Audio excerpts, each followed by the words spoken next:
గురుర్బ్రహ్మా గురుర్విష్ణుః గురుర్దేవో మహేశ్వరః గురుః సాక్షాత్ పరం బ్రహ్మ తస్మై శ్రీగురవై నమః. వ్యాసాయ విష్ణురూపాయ వ్యాసరూపాయ విష్ణవే నమో వై బ్రహ్మనిధయే వాసిష్ఠాయ నమో నమః. కూజంతం రామ రామీతి మధురం మధురాక్షరం ఆరుహ్య కవితాశాఖాం వందే వాల్మీకికోకిలం. శ్రుతిస్మృతిపురాణానాం ఆలయం కరుణాలయం నమామి భగవత్పాదశంకరం లోకశంకరం. వాగర్ధావివ సంపృక్తౌ వాగర్ధప్రతిపత్తయే జగతః పితరౌ వందే పార్వతీ పరమేశ్వరౌ.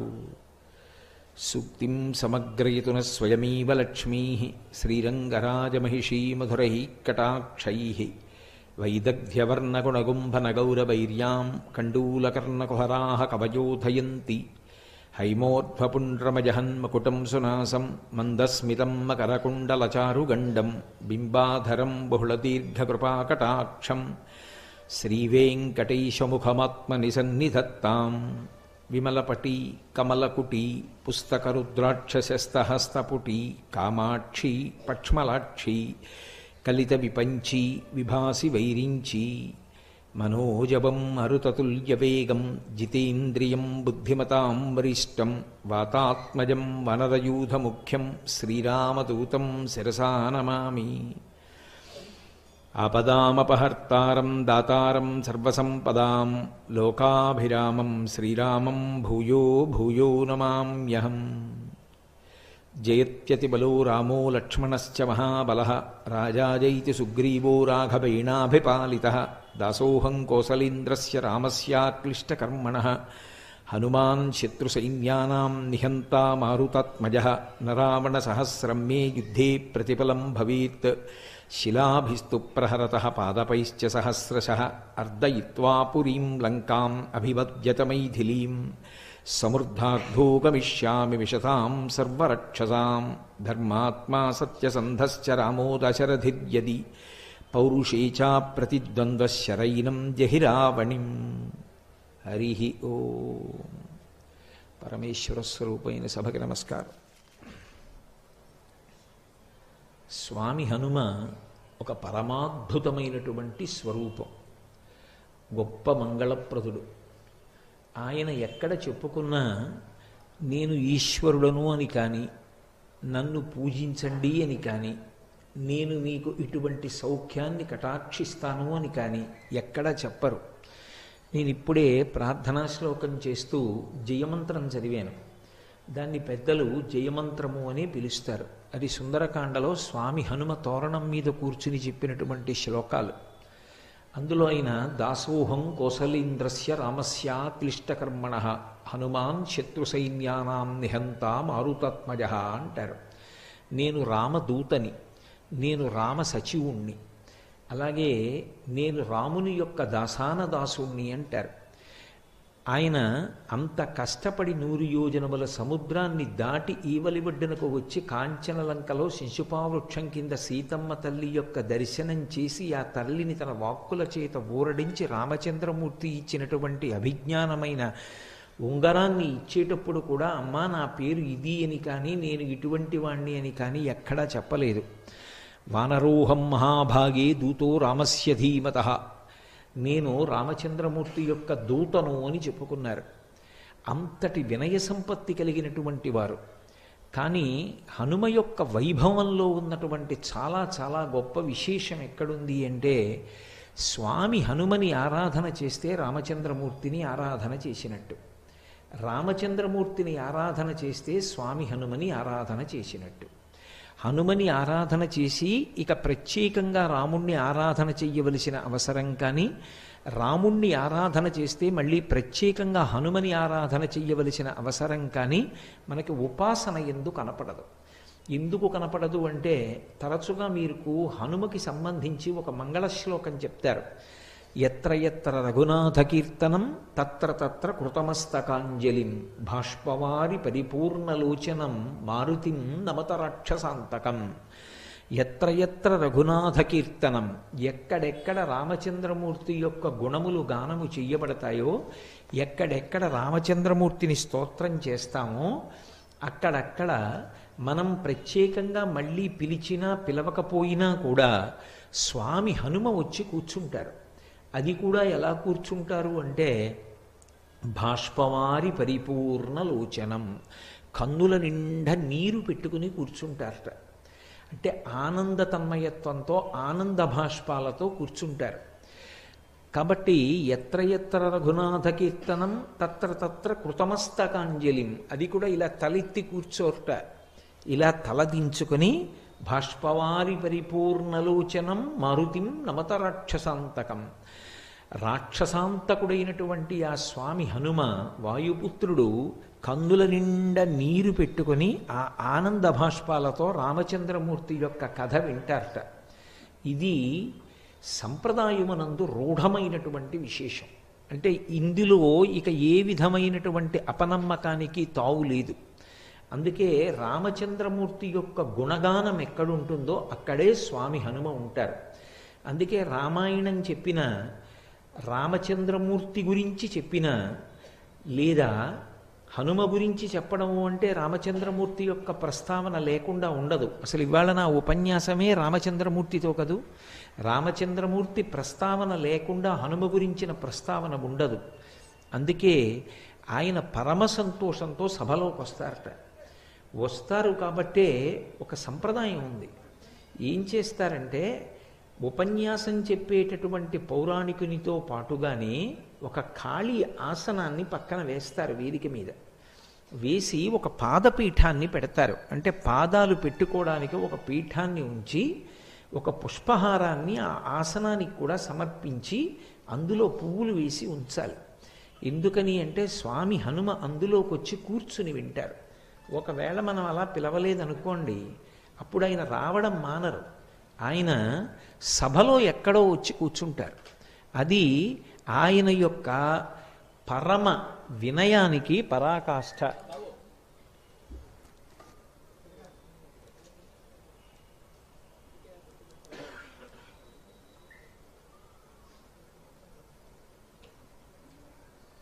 అలా వదిలిపెట్టేసేయండి. నేను రాకముందన్నా చేసుకోండి, లేదా మానేసేయండి. హరి ఓం. కాబట్టి రామచంద్రమూర్తి ఎక్కడ ఉంటారో, రామచంద్రమూర్తి గుణగానం ఎక్కడ జరుగుతుందో అక్కడ స్వామి హనుమ ఉంటారు.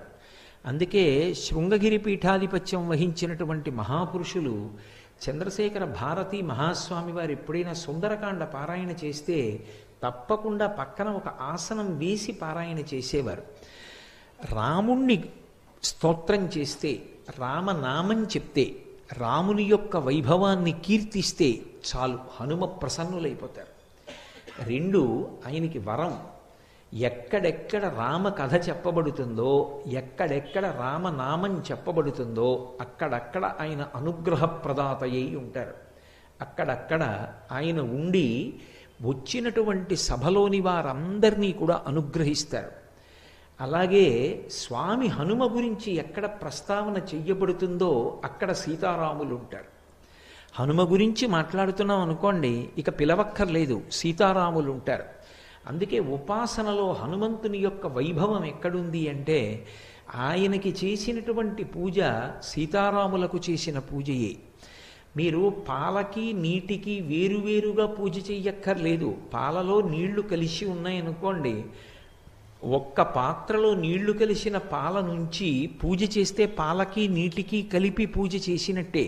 అలాగే తన యొక్క ఉపాసన బలం చేత రామచంద్రమూర్తి ఉందే ఉండేటటువంటి స్వామి హనుమ మళ్ళీ ప్రత్యేకంగా ఆయనకి రాముడి కన్నా వేరుగా ఉపాసన చెయ్యవలసిన అవసరం ఉండదు. అందుకు ఎత్ర ఎత్ర రఘునాథ కీర్తనం తత్ర తత్ర కృతమస్తకాంజలిం అనడానికి కారణం. అంతగా అవిభాజ్యమై ఉంటారు. నేను దాసాన దాసుణ్ణి అని చెప్పిన, నేను రామదూతని అని చెప్పిన, నేను సుగ్రీవ సచివుణ్ణి అని ఆయన చెప్పిన, వాయుపుత్రుణ్ణి అని ఆయన చెప్పిన, ఆయన తనంత తానుగా భక్తకోటికంతటికీ కూడా విశేషమైనటువంటి అనుగ్రహాన్ని ప్రసరించగలిగినటువంటి అద్భుతమైనటువంటి స్వరూపం. మీరు జాగ్రత్తగా గమనిస్తే హనుమ యొక్క రూపం వానర రూపం. వానర రూపమైనటువంటి ఆ స్వామిని సుందరాతి సుందరుడు అని పిలుస్తారు. అందుకే ఆయన యొక్క వీర విజృంభణం ఉన్నటువంటి కాండ సుందరకాండ. ఏ కారణం చేత ఆయన సుందరుడు అంటే ఆయనకి ఆయనగా బయట అందంగా ఉండడం కాదు, ఆయన దర్శనం చేసినంత మాత్రం చేత తరువుకొస్తున్నటువంటి ఉపద్రవాలు కూడా తొలగుతాయి. లోకంలో మంగళములకన్నిటికీ కూడా ఆద్యమైనటువంటి మంగళవాక్కు ఏది అని అడిగారు. సంప్రదాయంలో అన్నిటికన్నా పరమమంగళప్రదమైన వాక్కు ఏది అంటే శ్రీరామ అన్న 3 అక్షరాలు. శ్రీరామ అని మీరు అన్నారనుకోండి, మీరు ఆ రోజున పరమమంగళప్రదమైనటువంటి మాట మాట్లాడారు అని గుర్తు. అందుకే ఎన్ని మాటలు శ్రీరామ అంటున్నారో, ఎన్ని మాటలు శ్రీరామనామం వ్రాస్తూ ఉంటారో అన్ని మాటలు ఆ మంగళత్వాన్ని పొందుతూ ఉంటాడు పాపనాశనం జరిగినటువంటి కారణం చేత. హనుమ యొక్క స్వరూపంలో ఉన్న గొప్పతనం ఏమిటంటే ఆయన సంధ్యాకాలానికి ప్రతీకగా ఉంటుంది ఆయన యొక్క ముఖమండలం. అందుకే వాల్మీకి మహర్షి ఈ రహస్యాన్ని లోకానికి చెప్పడం కోసమే సుందరకాండలో హనుమ యొక్క ముఖమండలం గురించి ఒక శ్లోకం చేస్తూ ఒక మాట అంటారు. ముఖం నాసికయా తస్య తామ్రయా తామ్రమా బభౌ సంధ్యాయా సమభిస్పృష్టం యథాతత్ సూర్యమండలం అంటారు. సంధ్యాకాలంలో ఉండేటటువంటి సూర్యమండలం ఎలా ఉంటుందో స్వామి హనుమ యొక్క ముఖమండలం అలా ఉంటుంది. అంత ఎర్రటి ముఖంతో ఏదో పగడాల యొక్క బంత్య అన్నట్టుగా ఆయన యొక్క మూతి ఉంటుంది.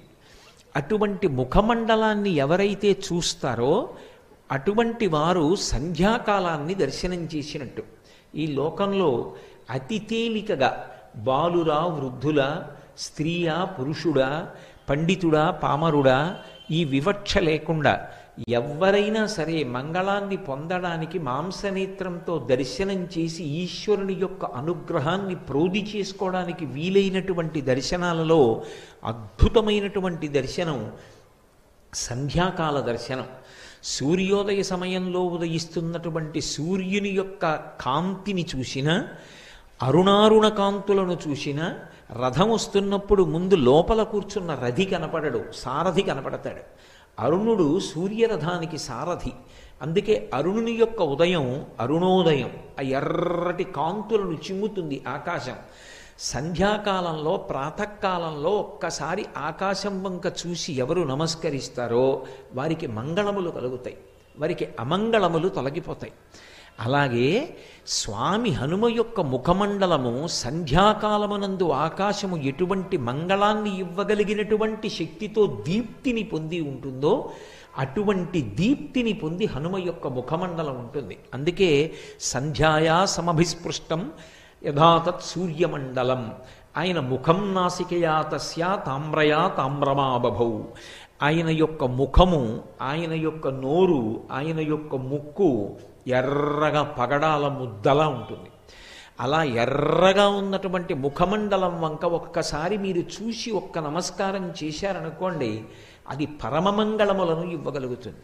2, హనుమ యొక్క ఉపాసనలో ఉన్నటువంటి అత్యద్భుతమైన విషయం, ప్రతిరోజు హనుమ యొక్క ముఖాన్ని ఎవరు చూస్తారో, ఎవరు ఆయనకి నమస్కారం చేస్తారో అటువంటి వారి యొక్క అజ్ఞానము తొలగిపోతుంది.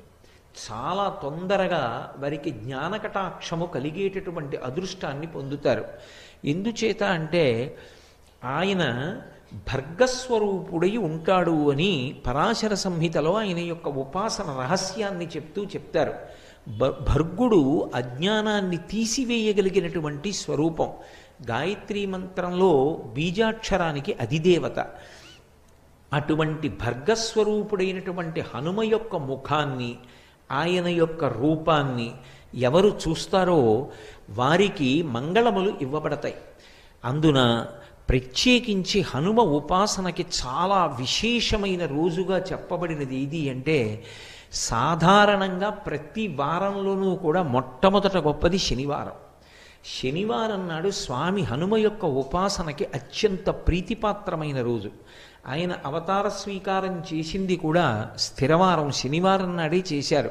వైశాఖమాసి కృష్ణాయాం అని ఆయన మందవాసరి, దశమ్యాం మందవాసరి, దశమి తిథి నాడు శనివారం నాడే ఆయన ఆవిర్భవించారు.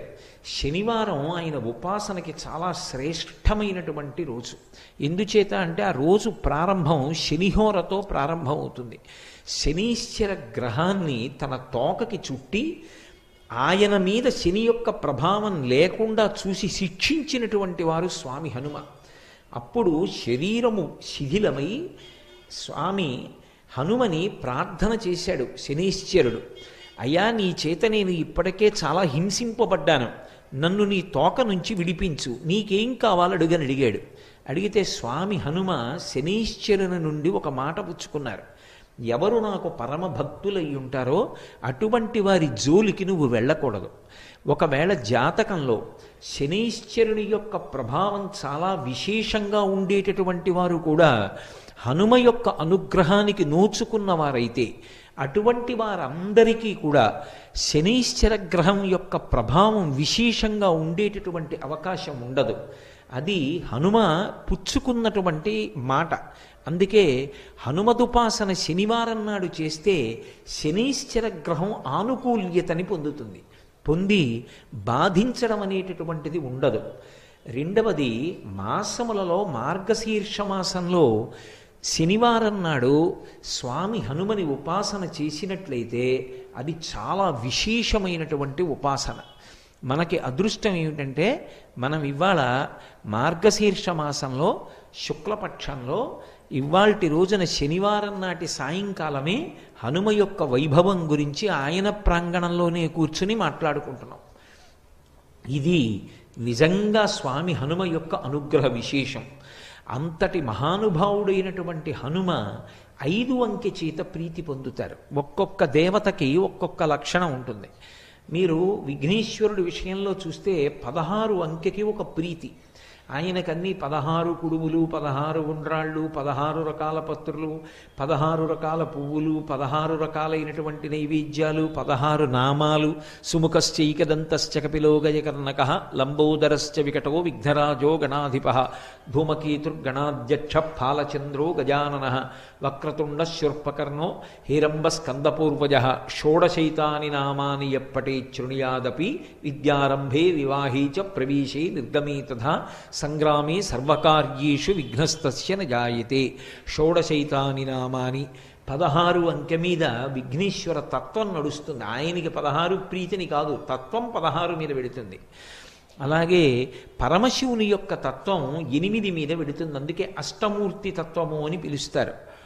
మీరు హనుమకి సంబంధించినంత వరకు ఆయన యొక్క విశేషం, ఆయన తత్వం 5 అంకె మీద నడుస్తుంది. అందుకే హనుమకి 5 పదార్థములను నివేదన చేస్తారు. 5 రకాలైనటువంటి పత్రముల చేత పూజ చేస్తారు. పంచముఖములతో కూడినటువంటి ఆంజనేయ స్వామి యొక్క ఉపాసనా విధానం ప్రత్యేకంగా ఉంటుంది. ఆయనకు ఒక దీక్ష ఉంది పరాశర సంహితలో, హనుమద్దీక్ష అని దీక్షా స్వీకారం చేస్తారు. చేసినప్పుడు అందులో అతి తక్కువ కాలం దీక్ష 5 రోజులు. 5 అంకె చేత ఆయన తత్వం ప్రకాశిస్తూ ఉంటుంది. హనుమ యొక్క అవతార ఆవిర్భావ సమయంలో లోకానికంతటికీ కూడా సృష్టికర్త అయినటువంటి చతుర్ముఖ బ్రహ్మగారు ఆయన యొక్క వైభవాన్ని కీర్తిస్తూ ఒక మాట అన్నారు. అమిత్రాణం భయకరో మిత్రాణం అభయంకర అని చెప్పారు. దేవతలందరూ తమ తమ శక్తుల్ని హనుమకి ధారపోశారు. అది కూడా చాలా విశేషంగా. ఎలా? ఏ దేవత యొక్క ఆయుధానికి కూడా హనుమ కట్టుబడరు. ఆయన్ని నిర్జించడం సాధ్యం కాదు. అంతటి మహానుభావుడై, అంతటి బలవంతుడై ఆయన నిలబడితే బ్రహ్మగారు ఆయన్ని కీర్తిస్తూ ఒక మాట అన్నారు. ఇది హనుమత్ తత్వానికి జీవమైనటువంటి మాట. అమిత్రాణం భయకరో మిత్రాణం అభయంకర. అమిత్రులైనటువంటి వారికి ఆయన పరమ భయంకరుడు. అమిత్రులు అంటే మిత్రులు కానివారు. ఎవరికి మిత్రుడు కానివారు? ఎవరో నేను ఒకడిని చూపించి వాడికి నేను మిత్రుణ్ణండి అంటే సరిపోదు.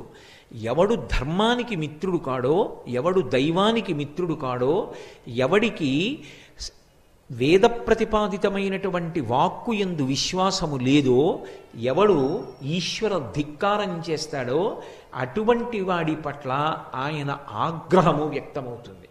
ఎవడు ధర్మమునందు అనురక్తి కలిగిన వాడై ఉంటాడో, ఎవడు భగవంతునికి దాసానదాసుడై భక్తుడై ఉంటాడో అటువంటి వాడి పట్ల ఆయన అనుగ్రహ ప్రసరణం జరుగుతుంది.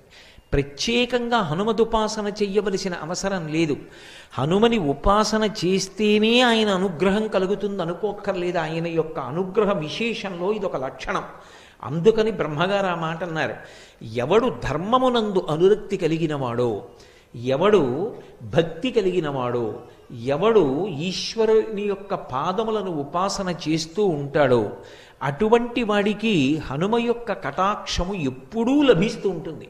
అటువంటి వాణ్ణి హనుమ ఎప్పుడూ కాపాడుతుంటారు. అందుకే మీరు ఎప్పుడైనా హనుమ యొక్క విశేషాల్ని పరిశీలించండి, మీకు స్పష్టంగా ఈ విషయాలన్నీ కూడా ద్యోతకమవుతాయి. శ్రీరామాయణంలో చెప్పబడినటువంటి విషయాలు కొన్నింటిని పరాశర సంహితలో మహర్షి చెప్పారు. హనుమ ఉపాసనకి సంబంధించినటువంటి విషయములనన్నిటినీ కూడా క్రోడీకరించి ఒక చోట గుదిగుచ్చి మనకి పరిశీలనం చేసుకోవడానికి, అనుష్ఠానం చేసుకోవడానికి అత్యంత వీలైనటువంటి రీతిలో మనకి పరాశర మహర్షి అందించారు. పరాశర సంహిత హనుమకి సంబంధించినటువంటి ఉపాసనా విధానాన్ని, ఆయన యొక్క అనుగ్రహాన్ని, ఆయన యొక్క వైభవాన్ని మనకి విశేషంగా అందజేస్తుంది. హనుమ క్షేత్రములు ప్రధానమైనవి ఎక్కడెక్కడున్నాయి, ఎక్కడెక్కడ ఆయన యొక్క అనుగ్రహాన్ని పొందడానికి వీలుగా ఆ క్షేత్రాలు ప్రకాశిస్తున్నాయి, ఈ విషయాలన్నిటినీ కూడా మనకి పరాశర సంహిత చెప్తుంది. మీరు హనుమ ద్వైభవాన్ని, హనుమకి ధర్మము పట్ల ఉండేటటువంటి అనురక్తిని, ఆయన భక్తుడైనటువంటి వాణ్ణి కాపాడేటటువంటి రీతిని, ఆయనకి ఎదురు నిలబడగలిగినటువంటి వాడు లోకంలో ఎవ్వరూ ఉండడు అనేటటువంటి రూఢమైన సత్యాన్ని ప్రకాశింపచేసేటటువంటి రీతిలో రచింపబడి మనకి అందివ్వబడిన పరాశర సంహితని పరిశీలనం చేస్తే కొన్ని అద్భుతమైనటువంటి విశేషాలు ద్యోతకమవుతాయి. శ్రీరామాయణంలో ప్రస్తావించబడకపోయినప్పటికీ మైరావణోపాఖ్యానము అని ఒక ఉపాఖ్యానాన్ని పరాశర సంహితలో మహర్షి చెప్తారు. రావణాసురుని యొక్క శరీర బంధువు మైరావణుడు. రావణాసురుడు ఎంత ప్రమాదకారియో మైరావణుడు కూడా అంతే ప్రమాదకారి. పైగా విశేషమైనటువంటి మాయాశక్తులను కూడా తీసుకుని ఉన్నవాడు. ఎంతటి మాయకైనా సరే లోకాన్ని వశం చెయ్యగలిగినటువంటి వాడు. అటువంటి వాడు పాతాళంలో ఉన్నటువంటి లంకాపట్టణానికి అధిపతి అయి ఉన్నాడు. ఆ మైరావణునికి ఒక చెల్లెలు ఉండేది, ఆమె పేరు దుర్దండి. ఆ చెల్లెలు దుర్దండికి ఒక కుమారుడు ఉండేవాడు, అతని పేరు కాలమేఘుడు. ఒకప్పుడు దేవర్షి అయినటువంటి నారద మహర్షి లోక సంచారం చేస్తూ పాతాళంలో ఉన్నటువంటి లంకాపట్టణానికి వెళ్ళారు. వెళ్ళి ఆ కాలమేఘుడు అనబడేటటువంటి వ్యక్తిని చూశారు. చూసి ఆయన కొన్ని మాటలు చెప్పారు. మనం వెంకటేశ్వర సుప్రభాతంలో చెప్తుంటామే, రేఖామయద్ధుధాకలచాత పత్ర వజ్రంకుశాంబురుహ కల్పక శంఖ చక్రై భవ్యైరలంకృతతలౌ పరతత్వ చిహ్నై శ్రీవేంకటేశ చరణౌ శరణం ప్రపద్యే అని. అలా ఆ కాలమేఘుని యొక్క పాదముల యందు కొన్ని అద్భుతమైనటువంటి రేఖలున్నాయి. ఆ రేఖలు ఎవరికి ఉంటాయో అటువంటి వాడు చాలా ఉత్తముడై, పరమ భాగవతోత్తముడై, చాలా గొప్ప చక్రవర్తి కాగలడు. అందుకని ఈ పాతాళలోకంలో ఉండేటటువంటి లంకాపట్టణాన్ని ఈ నీలమేఘుడు పరిపాలన చేస్తాడు. కొంతకాలం అయిన తర్వాత ఇతని పరిపాలనలో ఈ పాతాళలోకానికి చాలా వైభవం కలుగుతుంది అని చెప్పి నారద మహర్షి వెళ్ళిపోయారు.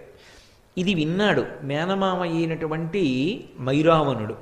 తన మేనల్లుడు ఆ నీలమేఘుడు ఎక్కడ చక్రవర్తి అవుతాడో, చాలా గొప్ప కీర్తి ప్రతిష్టలు తెచ్చుకుంటాడో, భగవద్భక్తుడై ప్రకాశిస్తాడో, ధర్మమునందు అనురక్తి కలిగిన వాడవుతాడోనని ఆయనని పెద్ద పెద్ద బరువైన ఇనప గొలుసులతో బంధించాడు. సోదరి అని కూడా చూడకుండా తోడపుట్టినటువంటి దుర్దండిని కూడా ఇనప గొలుసులతో బంధించాడు. తనని కన్న తండ్రిని కూడా బంధించి చెరసాలలో ఉంచాడు. వీళ్ళు ఈ పెద్ద పెద్ద ఇనప గొలుసులు మోసుకుంటూ నడవలేక తిరుగుతూ ఉండేవారు. కొద్ది దూరం నడవాలంటే కష్టం, అటువంటి శిక్ష వేశాడు వాళ్ళకి. ఈ సోదరి అయిన దుర్దండి, ఆమె కుమారుడైనటువంటి ఆ నీలమేఘుడు పడరాని ఇడుములు పడుతున్నారు మైరావణుని యొక్క రాజ్య పరిపాలన యందు. ఇలా ఉండగా ఒకప్పుడు రామచంద్రమూర్తి సముద్రానికి సేతువు కట్టి లంకాపట్టణాన్ని చేరుకుని సీతమ్మ తల్లిని తిరిగి పొందడం కోసమని రావణాసురుడితో యుద్ధం చేయడానికి సంకల్పించినటువంటి రోజులలో రామచంద్రమూర్తిని లక్ష్మణస్వామిని అపహరించి తీసుకుని వెళ్ళిపోయి కీడు తెలపెట్టడం తనకి సాధ్యం కావడం లేదని నిశ్చయానికి వచ్చినటువంటి దురాత్ముడైనటువంటి రావణాసురుడు తన బంధువు మేనమామ అయినటువంటి మైరావణుణ్ణి ఆశ్రయించి ఎలాగైనా సరే రామలక్ష్మణుల్ని అపహరించి తీసుకుని వెళ్ళి నిర్జించమని కోరాడు. ఆ రోజులలో స్వామి హనుమ తన యొక్క వాలము చేత తోక చేత ఒక పెద్ద ప్రాకార నిర్మాణం చేస్తుండేవారు రాత్రివేళ. అందులో వానర సైన్యం అంతా పడుకునేది. ఆయన తన తోకనే ప్రాకారంగా పెట్టి ఉండేవారు. ఆ తోక దాటి వెళ్ళడం లోపలికి ఎవరికి సాధ్యమయ్యేది కాదు. ఈ వార్త మైరావణుడికి వెళ్ళింది. రామలక్ష్మణుల్ని అపహరించాలి. ఎలా అపహరించడం ఆలోచన చేశాడు. ఆయన దగ్గర సూచీముఖుడు అని ఒక రాక్షసుడు ఉండేవాడు. మేకు ఎలా ఉంటుందో ఆయన ముఖం అలా ఉంటుంది. అంత వాడి అయినటువంటి ముఖం. దానితో ఎంత పటిష్టమైనటువంటి ప్రాకారాన్నైనా సరే ఆయన బద్దలు కొట్టి రంధ్రం చేయగలడు. సూచీముఖుణ్ణి పిలిచి, నువ్వు హనుమ వాలంతో తయారు చేసినటువంటి ప్రాకారాన్ని భేదించి లోపలికి వెళ్ళి నీ మాయలు చూపించి రామలక్ష్మణుల్ని ఒక పెట్టెలో పెట్టి తీసుకురమ్మన్నాడు. సూచీముఖుడు వెళ్ళాడు. వెళ్ళి హనుమ యొక్క వాలం దాకా వెళ్ళి తన ముఖంతో ఆ వాల సంబంధ ప్రాకారాన్ని భేదించడానికి ప్రయత్నించాడు. ఆయన తోకలోంచి ఒక వెంట్రుక పైకొచ్చింది. ఆ వెంట్రుక సూచీముఖుని యొక్క ముఖానికి తగిలి ఆ ముఖం బద్దలైపోయి నెత్తురోడుతున్న ముఖంతో సూచీముఖుడు మైరావణుడి దగ్గరికి వెళ్ళాడు. వెళ్ళి, అయ్యా, హనుమ వాలమునకు ఉన్న ఒక తోక తగిలితే నా ముఖం పగిలిపోయింది, ఇక నేనేం భేదించగలను, నా వల్ల కాలేదన్నాడు. వెంటనే ఆయన మూషికముఖుడు అని పిలవబడేటటువంటి వేరొక రాక్షసుణ్ణి పిలిచాడు. ఆయన ఎలుక ముఖం ఉన్నవాడు. ఆయన కూడా ఎంత దుర్భేద్యమైన దానికైనా రంధ్రం చేయగలడు. నువ్వు వెళ్ళి రంధ్రం చేసి అపహరించవన్నాడు. వెంటనే ఆ మూషికముఖుడు బయలుదేరి వచ్చి హనుమ తోకని స్పృశించగానే ఆయన ముఖం కూడా బద్దలైపోయింది. అంతటి తేజోవంతమైన స్వరూపం. అందుకే హనుమ యొక్క మూర్తికి ఒక్క నమస్కారం చేస్తే చాలు, తరువుకొస్తున్నటువంటి దురితాలు ఉపద్రవాలు కూడా పక్కకి తొలగిపోతాయి అని చెప్తారు. మనకి రహదారుల వెంట ఎక్కడ చూసినా పూర్వం పెద్ద పెద్ద హనుమన్ మూర్తిని పెట్టి ఉంచేవారు. ఎందుకంటే అంతంత పెద్ద పెద్ద చెట్లని ఆశ్రయించి ఏ ఉగ్రభూతములుంటాయో ప్రయాణం చేస్తున్న వాళ్ళకి ప్రమాదాలు కలగకూడదని ప్రతి ఊరి వాళ్ళు కూడా ఊరి బయట రహదారి పక్కన హనుమన్మూర్తిని ఉంచి తమ ఊరు దాటి పక్క ఊరు వెళ్లే వరకు ప్రయాణికులకు ఇబ్బంది కలగకుండా క్షేమాన్ని ఆశించి తమ వంతు సహాయంగా హనుమన్మూర్తులను ప్రతిష్ఠ చేస్తూ ఉండేవారు. ఇప్పటికీ మీకు తూర్పుగోదావరి జిల్లా, పశ్చిమ గోదావరి జిల్లాల్లో కాలవ ఒడ్డున వెళ్ళిపోతుంటే ప్రతి ఊళ్ళో మొట్టమొదట స్వామి హనుమ యొక్క మూర్తి దర్శనం అవుతుంది. ఆయన కనపడ్డారు అంటే చాలు మనసుకి ప్రశాంతత. అటువంటి మహాద్భుతమూర్తి అయినటువంటి ఆ స్వామి యొక్క వాలానికి రంధ్రం చేయడానికి ప్రయత్నించాడు మూషికముఖుడు. ఆయన వాలమునకు తన ముఖం తగలగానే మూషికముఖుని యొక్క ముఖం కూడా బ్రద్దలైపోయింది. ఏడుస్తూ నెత్తురు కారుతూ మైరావణుడి దగ్గరికి వెళ్ళాడు. ఆయన వెంటనే పాషాణభేది అని పిలవబడేటటువంటి ఇంకొక రాక్షసుణ్ణి పిలిచాడు. వజ్రాన్ని కూడా బదలగొట్టగలడు తన ముఖంతో. వజ్రం వజ్రీన భిన్నయేత్ అని లోకంలో సామెత. వజ్రం వజ్రానికే బదలవుతుంది. అటువంటిది వజ్రాన్ని కూడా భేదించగలిగినటువంటి పాషాణభేది అనేటటువంటి శక్తి కలిగినటువంటి ముఖమున్న రాక్షసుణ్ణి పిలిచి ఆ వాల ప్రాకారానికి రంధ్రం చేసి రామలక్ష్మణుల్ని అపహరించమన్నాడు. ఆయన ప్రయత్నించాడు, విఫలుడైపోయాడు. తిరిగి వచ్చాడు, మైరావణుడికి చెప్పాడు. వేరొక మార్గం లేదు, ఆయన అనుగ్రహిస్తే తప్ప లోపలికి వెళ్ళడం కుదరదు, రామలక్ష్మణుల్ని అపహరించలేం. ఆలోచించి మైరావణుడు విభీషణుడి యొక్క రూపాన్ని పొందాడు. ఎందుకని అంటే వాళ్ళు కామరూపులు, కావలసినటువంటి రూపాన్ని పొందుతారు. విభీషణుడి రూపాన్ని పొంది ఒక పెద్ద పెట్టొకటి చేత్తో పట్టుకొని స్వామి హనుమ పాదముల దగ్గరకు వెళ్ళి నిలబడి పైకి చూసి హనుమకి నమస్కారం చేసి, హే హనుమ, మీరు ఇక్కడ కాపలా ఉండబట్టి ఆ వాళ్ళ ప్రాకారంలో రామలక్ష్మణులు ఇద్దరూ హాయిగా నిద్రపోతున్నారు. కానీ పగలు చేసినటువంటి యుద్ధంలో వాళ్ళ శరీరానికి కలిగినటువంటి గాయములకు ఉపశాంతి కలగాలని ఓషధుల్ని తీసుకొచ్చాను. లోపలికి వెళ్ళి రామలక్ష్మణుల దర్శనం చేసి వాళ్ళు క్షేమంగానే ఉన్నారు అన్నది రూఢం చేసుకుని ఈ ఓషధులు ఇచ్చి వస్తాను, కొద్దిగా చోటు ఇవ్వవలసింది అని అడిగాడు. విభీషణుడు వచ్చాడు అన్న ఆలోచనతో రామలక్ష్మణుల యొక్క క్షేమాన్ని అపేక్షించేటటువంటి లక్షణమున్న హనుమ తన తొడల సందులో కొద్దిగా చోటు ఇచ్చారు. ఆ తొడల సందులోంచి వెళ్ళిపోయాడు లోపలికి మైరావణుడు. వెళ్ళి తను తెచ్చినటువంటి ఓషధుల్ని పిండితే ఏ నిద్రపోతున్న వ్యక్తి అయినా మూర్ఛలోకి వెళ్ళిపోతారు. అటువంటి ఓషధుల్ని పిండాడు. రామలక్ష్మణులు ఇద్దరూ మూర్ఛలోకి వెళ్ళిపోయారు. ఇద్దరినీ పెట్టెలో పెట్టుకుని మూత వేసి మళ్ళీ బయటికి వచ్చేసాడు. లోపలికెళ్ళి చూశాను, రామలక్ష్మణులు నిద్రపోతున్నారు. రాత్రివేళ రాక్షసులు సంచరించేటటువంటి సమయం. రాక్షసులు మహామాయావులు. హనుమ తస్మాత్ జాగ్రత్త జాగ్రత్త అని చెప్పి తాను పాతాళలోకంలో ఉన్న లంకాపట్టణానికి రామలక్ష్మణుల్ని తీసుకుని వెళ్ళిపోయాడు. తీసుకుని వెళ్ళి ఆ పెట్టె మూత తీసి చూశాడు. తాను పిండిన ఓషధుల యొక్క శక్తి చేత రామలక్ష్మణులు ఇద్దరూ మూర్ఛలో ఉన్నారు. తన చెల్లెలు దుర్దండిని పిలిచాడు. వీళ్ళిద్దరినీ ఇప్పుడు మహానది దగ్గర గొప్ప ఉత్సవం జరుగుతోంది. ఆ ఉత్సవానికి తీసుకెళ్ళి వీళ్ళని బలిస్తాను.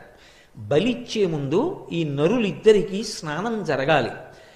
1వ ప్రాకారం ముందర దివ్యమైనటువంటి కొలను ఉంది. ఆ కొలను నుండి నువ్వు బంగారు కుంభంతో నీళ్లు తీసుకొచ్చి వీళ్ళిద్దరికీ స్నానం చేయించు. వీళ్ళు మూర్ఛయందున్నారు, నీళ్లు మీద పడినా పైకి లేవరు. నేను అటువంటి ఓషధులు పిండాను కాబట్టి నువ్వు నీళ్లు పోయి వీళ్ళని మహానదీ తీరానికి తీసుకెళ్ళి బలిస్తానన్నాడు. ఆమె సంకెళ్ళు వేయబడి ఉంది. ఆమె ఎంతో బాధపడుతూ ఇంతటి ధర్మాత్ములైనటువంటి రామలక్ష్మణులకు ఇటువంటి కీడు తలపెట్టాడే అని, స్వామి హనుమ ఉండగా వీళ్ళకి ఇటువంటి ఉపద్రవం ఎందుకు జరుగుతుంది, హనుమ ఎక్కడ ఉన్నారు, ఎందుకు రాలేదు, ఎందుకు రక్షించట్లేదు, ఆయనకి తెలియదా అని ఆలోచిస్తూ హనుమని స్తోత్రం చేస్తూ ఆవిడ నడిచి వెడుతోంది. వెడుతుండగా ఇక్కడ హనుమ నిలబడి ఉన్నారు. విభీషణుడే వచ్చి వెళ్ళాడు అనుకుంటున్నారు. మళ్ళీ విభీషణుడు వచ్చాడు. ఆ వచ్చినవాడు అసలు విభీషణుడు. వచ్చి హనుమ బాగా చీకటి పడింది, రాక్షసులు తిరిగేటటువంటి సమయం, మాయావులు, తస్మాత్ జాగ్రత్త సుమా, లోపల ఉన్న రామలక్ష్మణుల్ని ఒక్కసారి దర్శనం చేసి వస్తాను, క్షేమంగా ఉన్నారో లేదో, నా ఆరాటం నాదన్నాడు. ఆయన అన్నారు, ఇప్పుడే కదా దర్శనం చేశావు, మళ్ళీ దర్శనానికి వెడతానంటే ఏమిటన్నారు. నేనొచ్చాను ఆ దర్శనానికి, నేను రాలేదన్నాడు విభీషణుడు. ఏదో ఉపద్రవం జరిగిందని విభీషణుడిని తీసుకుని లోపలికి వెళ్ళారు. వెడితే అప్పటికే రామలక్ష్మణులు అపహరింపబడ్డారు. ఎవరు అపహరించారు, ఎలా అని ఆలోచన చేశారు. అప్పుడు విభీషణుడు చెప్పాడు, ఇది మైరావణుడి పని, మహామాయావి. మైరావణుని యొక్క పాతాళ లంకకి వెళ్ళడానికి 2 మార్గాలు ఉన్నాయి. ఒకటి విశాలమైనటువంటి సొరంగ మార్గం, అందులో బయలుదేరి వెడితే అనేక మంది రాక్షసులు కనపడతారు. వాళ్లతో యుద్ధం చేసి పాతాళ లంకకి చేరడానికి చాలా సమయం పడుతుంది. ఈ లోపల రామలక్ష్మణులకు ఉపద్రవం రావచ్చు. రెండవది, రావణాసురుని యొక్క అంతఃపురంలోంచి మార్గం ఉంది. అది తామరనాళం ఎలా ఉంటుందో అంత సన్నగా ఉంటుంది. అందులోంచి సూక్ష్మరూపుడవై వెళ్ళాలి. వెళ్ళిన తరువాత పాతాళలంక యొక్క బహిప్రదేశానికి చేరుకుంటావు. అక్కడ మొదటి ప్రాకారాన్ని దాటడం చాలా చాలా కష్టం, అసలు ప్రాకార ప్రవేశం చెయ్యలేరు. అటువంటి ఏర్పాట్లున్నాయని నేను విన్నాను, అక్కడ వరకే నాకు తెలుసు. అక్కడ ఏ పాటిని అలికిడి తెలిసినా ఏకకాలమునందు కోట్ల మంది రాక్షసులు వచ్చి మీద పడిపోతారు. జాగరూకుడవై వెంటనే బయలుదేరమన్నారు. మహానుభావుడు స్వామి హనుమ వెంటనే రామలక్ష్మణుల యందు ఉన్న భక్తి చేత ఆ నాళ మార్గం గుండా బయలుదేరి లోపలికి వెళ్ళారు. వెళ్ళేటప్పటికి తిన్నగా ఈ జలాశయం దగ్గరికి వెళ్ళారు. అక్కడ ఏడుస్తూ దుర్దండి కనపడింది. దుర్దండి అంటే మళ్ళీ మీరు జ్ఞాపకం తెచ్చుకోండి, ఆవిడ మైరావణుని యొక్క చెల్లెలు. అక్కడ ఒక పెద్ద శమీ వృక్షం ఉంది. లంకాపట్టణంలో అయితే శిశుపా వృక్షం, ఇక్కడ శమీ వృక్షం. శమీ వృక్షం మీదకెక్కి కూర్చున్నారు. కూర్చుని ఈమె ఎందుకు ఏడుస్తోంది అని పరిశీలించారు. ఆమె వెక్కుతూ పైకి అంటోంది, హనుమ ఏమయ్యారు, హనుమ ఎక్కడున్నారో, హనుమ ఉంటే రామలక్ష్మణులకు ఇటువంటి కీడు ఏర్పడదే అని. వెంటనే వచ్చి అమ్మా నువ్వెవరు స్వాంతన పొందు నిజం చెప్పన్నారు, మైరావణుడే మాయావేషంలో వచ్చాడేమోనని దుర్దండి భయపడింది. కానీ హనుమ పలికినటువంటి స్వాంతన వచనముల చేత ఊరట పొందినటువంటి దుర్దండి తాను రామలక్ష్మణులకు నీటిని పట్టికెడుతున్నటువంటి విషయాన్ని స్నానం చేయించిన తరువాత మైరావణుడు వాళ్ళిద్దరినీ మహానదీ తీరానికి తీసుకెళ్లి బలివ్వాలనుకుంటున్నటువంటి విశేషాన్ని చెప్పింది. నన్ను ఎలాగైనా మైరావణుడు ఉన్న అంతఃపుర ప్రాంతంలోకి ప్రవేశపెట్టగలవా అని అడిగారు. ఇక్కడ ఒక విశేషం ఉంది. అసలు మొదటి ప్రాకారంలోకి పట్టణంలోకి ప్రవేశం చెయ్యాలి అంటే ఒక బిలమార్గం ఉంటుంది. ఆ బిలంలోంచి వెళ్ళాలి. వెళ్ళేటప్పుడు ఆ రంధ్రంలో దూరి వెళ్ళగానే ఒక త్రాసు ఒకటి ఉంటుంది. త్రాసుకి 2 తక్కెళ్ళు ఉంటాయి. ఈ 2 తక్కెళ్లలో ఏదో ఒక తక్కెడ మీద నుంచి నడిచి వెళ్ళాలి. అది మైరావణుడు పరమశివుడి గురించి గొప్ప తపస్సు చేసి పొందినటువంటి త్రాసు.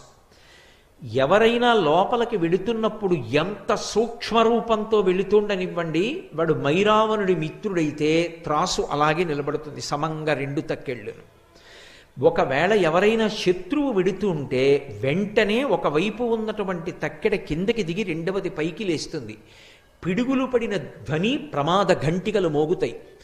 ఆ పాతాళ లంకంతా రాక్షసులందరూ విచ్చుకత్తులు పట్టుకుని త్రాసు దగ్గరికి వచ్చేస్తారు. కాబట్టి ఎలా మిమ్మల్ని తీసుకెళ్దామని అడిగింది. నేను ఈ జమ్మి ఆకంత రూపాన్ని పొందుతాను. మీరు శమీ వృక్షాన్ని చూసి ఉంటారు. శారదా నవరాత్రుల్లో విజయదశమి నాడు శమీ పూజ అని చేస్తాం. చాలా చిన్న ఆకు ఉంటుంది. అంత సూక్ష్మ రూపాన్ని పొంది ఆమె పట్టుకున్నటువంటి జలకలశలోకి ప్రవేశించి దాని అంచు పట్టు కూర్చున్నారు. అది ఆయన అనుగ్రహ విశేషం. మహానుభావుడు ఏ రూపాన్నైనా ధరిస్తారు, కామరూపి. ఆ జలకలశ పట్టుకుని ఆ దుర్దండి ఆ బిలంలోంచి ప్రవేశించి తక్కెట మీద అడుగుపెట్టింది. అది పరమశివానుగ్రహంతో వచ్చిన త్రాసు. మైరావణునికి విరోధి అయినటువంటి హనుమ ప్రవేశిస్తున్నారని త్రాసుకి తెలిసిపోయింది. అది వెంటనే రెండవ పక్క తక్కెడ దిగిపోయి పిడుగులు పడిన చప్పుడు వచ్చి భయంకరమైన గంటలు మోగాయి, ప్రమాద గంటికలు. వెంటనే రాక్షసులు వచ్చి మీద పడిపోయారు. హనుమ పరమ భయంకరమైనటువంటి రూపాన్ని పొంది రాక్షసులందరినీ మర్దించారు. ఆయనకి అది పెద్ద విశేషం కాదు. అరిచేత్తో కొట్టి చంపేస్తారు. అమిత్రాణం భయకరో. అందుకే కదా జయమంత్రంతో చెప్తారు. జయమంత్రంలో అంటారు, పాదపైశ్చ సహస్రశః అర్ధయిత్వా పురీం లంకాం అభివజ్యచ మైథిలీం అంటారు.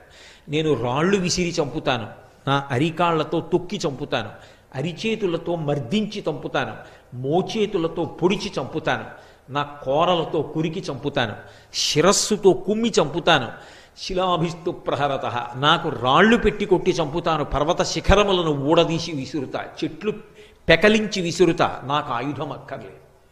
అంతటి మహాతేజోమూర్తి. కాబట్టి ఆయన ఈ రాక్షసులందరినీ సంహరించారు.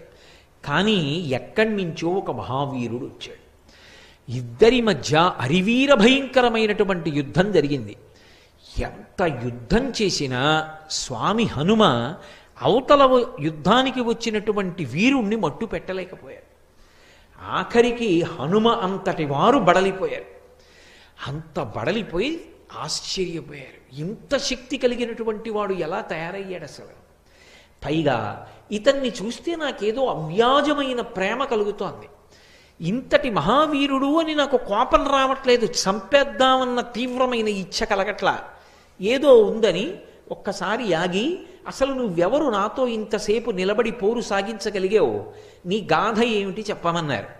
అంటే ఆయన తన కథ చెప్పడం మొదలుపెట్టాడు. ఒకానొకప్పుడు ఒక గంధర్వకాంత ఉండేది. ఆమె మతంగ మహర్షి చేత వేరొక కారణానికి శపింపబడి ఒక పెద్ద చాపగా మారి దక్షిణ సముద్రంలో ఉండేది. ఆమెకి శాపావకాశం ఎప్పుడు కలుగుతుంది, ఎప్పుడు పోతుంది ఆ శాపం అని ఆమె మతంగ మహర్షిని ప్రార్థించింది. హనుమ ఎప్పుడైనా అలసట పొందితే, అలసట పొందినటువంటి హనుమ ఒంటి నుండి చెమట పుడితే ఆ చెమట ఆయన ఇలా తీసి పక్కన పడేస్తే, ఆ చెమట నువ్వు మింగితే, చెమట వలన నీకు కొడుకు పుడితే నీకు శాపం పోతుంది. కానీ నీకు భూత భవిష్యత్ వర్తమాన కాలముల యందు దృష్టినిస్తున్నాను, అది పోదు. గతంలో ఏం జరిగిందో, ఏం జరుగుతోందో, ఏం జరగబోతోందో నీకు తెలుస్తుంది. నీకు ఆ శక్తిని ఇచ్చాను, వెళ్ళమన్నారు మతంగ మహర్షి.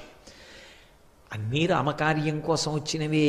మహర్షుల యొక్క ఏర్పాటు అంత చాకచక్యంగా. ఆమె దీర్ఘదీహి అన్న పేరుతో పెద్ద చాప అయి దక్షిణ సముద్రంలో ఉంది. స్వామి హనుమ సేతుబంధనం జరుగుతున్న సమయంలో అలసట పొందారు. పెద్ద పెద్ద బండరాళ్ళు తెచ్చి సముద్రంలో వేస్తున్నారు. చెమట పట్టదండి మరి. చెమట పట్టి ఆయన నుదుటికి ఉన్న చెమటని ఇలా తీసి ఇలా అన్నారు. ఇలా అన్నప్పుడు దులపబడినటువంటి ఆ చెమట బిందువుల్ని దీర్ఘదేహి అయినటువంటి గంధర్వకాంత చాప రూపంలో ఉన్నది పెద్ద నోరు తెరిచి పట్టుకుని గుటుక్కుని మింగింది. అది మహర్షి యొక్క మాట. అది ఉత్తినే పోవడానికి వీల్లేదు. అలా పుడతారా అండి అంటే అది సామాన్య విశేషం. యోగి నోటి వెంట వచ్చిన మాట అబద్ధం అవడానికి వీల్లేదు. అది సత్యమై తీరాలి. ఈశ్వరుడు సత్యం చేస్తాడు. అందువల్ల ఆమె గర్భిణి అయింది. లోపల పిల్లవాడు పెరిగాడు. ఆ పిల్లవాడు పుట్టిన తర్వాత ఆమెకి శాప విమోచనం అయిపోయింది. ఆమె ఆ పిల్లవాడికి మత్స్యవల్లభుడు అని పేరు పెట్టింది. నాయనా, నువ్వు హనుమ యొక్క కుమారుడివి, నేను గంధర్వకాంతని, శాపం చేత ఇలా వచ్చాను. నువ్వు పరమ దుర్మార్గుడైనటువంటి మైరావణుణ్ణి సేవిస్తూ ఉండు. దానివలన నీకు ఒక ప్రయోజనం కలుగుతుంది. నీ తండ్రి దర్శనమవుతుంది. ఒకానొకనాడు నీ తండ్రికి ఉపకారం చెయ్యగలుగుతావు. ఆయన అత్యంత ఒత్తిడిలో వస్తాడు. వచ్చినప్పుడు నువ్వు ఉపకారం చేస్తావు. అక్కడ ఉండమంది. అందుకని నా పేరు మత్స్యవల్లభుడు. నేను హనుమ యొక్క కుమారుణ్ణి. అందుకని నన్ను మట్టు పెట్టడం అంత తేలిక కాదు. మా తండ్రి గారి యొక్క వైభవం నాది. హనుమ చూసి పరమ సంతోషంతో వెళ్ళి పుత్రగాత్ర పరిష్వంగం కొడుకుని కౌగలించుకుని మురిసిపోయి, నాయనా, నిన్ను చూస్తే ఎంతో ముచ్చటగా ఉంది. నేనే హనుమని. నువ్వు నా కుమారుడవు. నీ యందు అపారమైన ప్రీతి పొందాను అంటే తండ్రి కాళ్ళ మీద పడి నమస్కారం చేసి, నాన్నగారు నేను మీకు ఎలా ఉపయోగపడగలనని అడిగాడు.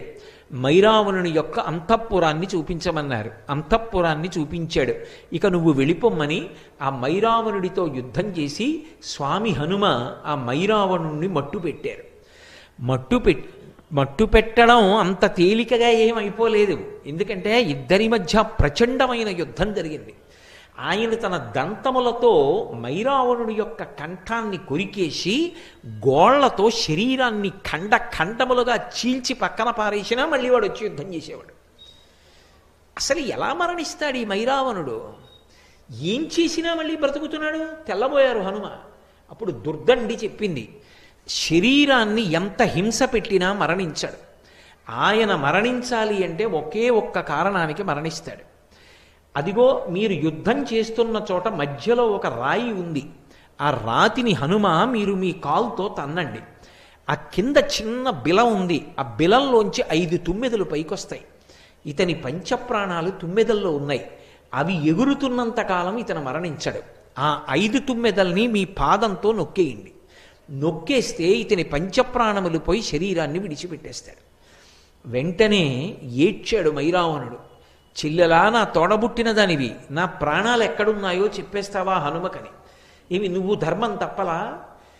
ధర్మాత్ముడు భక్తితత్పరుడు అయి ఈ రాజ్యమును పరిపాలించవలసినటువంటి నా కుమారుణ్ణి తీసుకెళ్ళి నిష్కారణంగా నిర్బంధించి, నన్ను నిర్బంధించి నువ్వు రాజ్య పరిపాలన చేస్తూ ఇవాళ మమ్మల్ని ఇంత కష్టపెట్టినటువంటి వాడివి, నువ్వు మరణించవలసినటువంటి అవసరం కూడా ఉంది. అందుకే మీ ప్రాణములు ఎక్కడున్నాయో చెప్పానంది. ఇక తను మరణిస్తానని తెలిసిపోయింది మైరావణుడికి. ఆ కాలితో అక్కడ ఉన్న రాతిని తన్నారు స్వామి హనుమ. ఆ బిలంలోంచి 5 తుమ్మెదలు పైకొచ్చాయి. వెంటనే తన పాదంతో 5టిని నలిపేశారు. పంచప్రాణములు పోయిన కారణం చేత విగత జీవుడై ఆ మైరావణుడు నేల మీద పడిపోయాడు. పడిపోయిన తరువాత అప్పుడు అక్కడ ఉన్నటువంటి ఆ నీలమేఘుడికి, దుర్దండి యొక్క కుమారుడికి పాతాళలంకా పట్టాభిషేకం చేసి రామలక్ష్మణులిద్దరినీ కూడా తీసుకుని మళ్ళీ లంకాపట్టణానికి చేరుకున్నారు. చేరుకున్న కారణం చేత రామరావణ యుద్ధమై చిట్ట చివర రావణాసురుడు మడిసిపోయాడు. అదిగో మైరావణుణ్ణి మర్దించి పరమ సంతోషంగా, నేను రామకార్యాన్ని చెయ్యగలిగాను, నా వల్ల ఒక చిన్న పొరపాటు జరిగింది, విభీషణుడు అనుకుని మైరావణుణ్ణి లోపలికి పంపాను. రామలక్ష్మణుల్ని అపహరించాడు. మళ్ళీ నేను ఆ దోషం దిద్దుకుని రామలక్ష్మణుల్ని రక్షించగలిగాను అన్న పరమ సంతోషంతో ఉన్నటువంటి రూపాన్ని ఆయన పాతాళ భేదనం చేసి పైకొచ్చి వెలిసినటువంటి మూర్తియే నైమిషారణ్యంలో ఉన్నటువంటి హనుమ.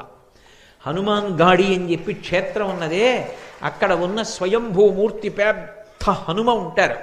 ఆ హనుమ స్వయంగా మైరావణుణ్ణి మర్దించి పైకొచ్చినటువంటి స్వామి.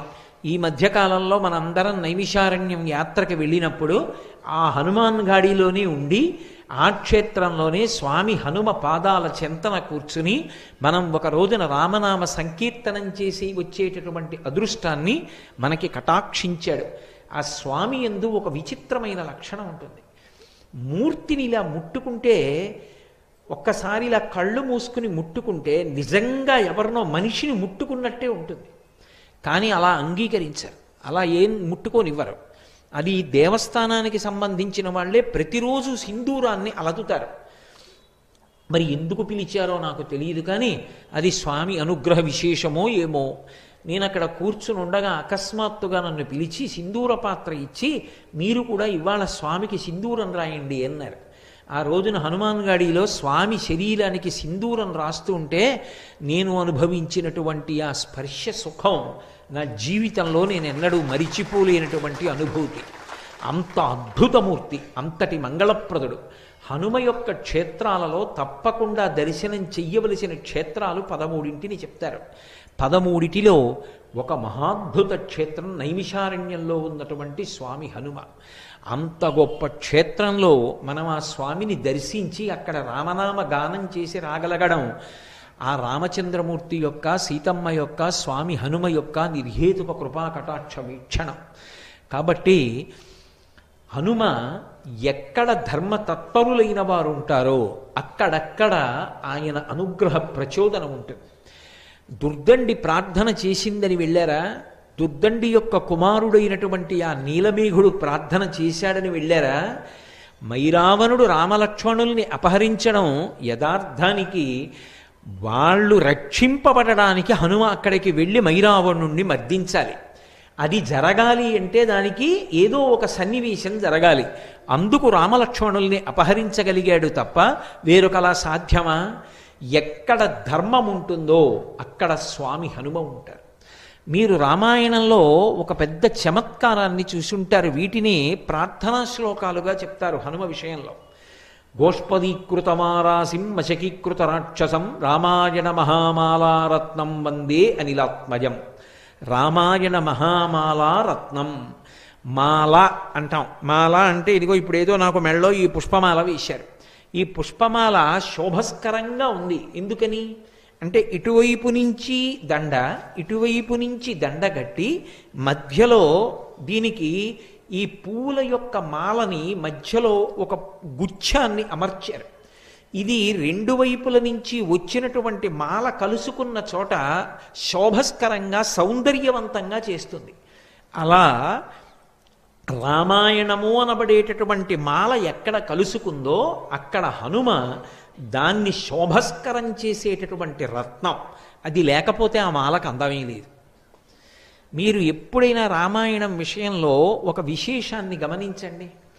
మహాత్ములు అని రామాయణంలో కీర్తింపబడడం సాధారణంగా ఎక్కడ అన్వయం అయిపోతుందంటే సీతారాములిద్దరికీ కూడా సంబంధించిన వారై సీతారాముల యొక్క హృదయాన్ని చూరగొన్నవారై సీతారాములు ఇద్దరి యొక్క బాహ్యంలో రామాయణంలో నరులుగా వచ్చారు కాబట్టి వాళ్ళ కష్టాన్ని తీర్చడంలోనో వాళ్ళిద్దరినీ కలపడంలోనో వాళ్ళిద్దరికీ మనశ్శాంతిని ఇవ్వడంలోనో ఎవరు రామాయణంలో ప్రధానమైనటువంటి స్థితిలో నిలబడ్డారో వాళ్ళు మహాత్ములుగా రామాయణంలో కీర్తింపబడతారు.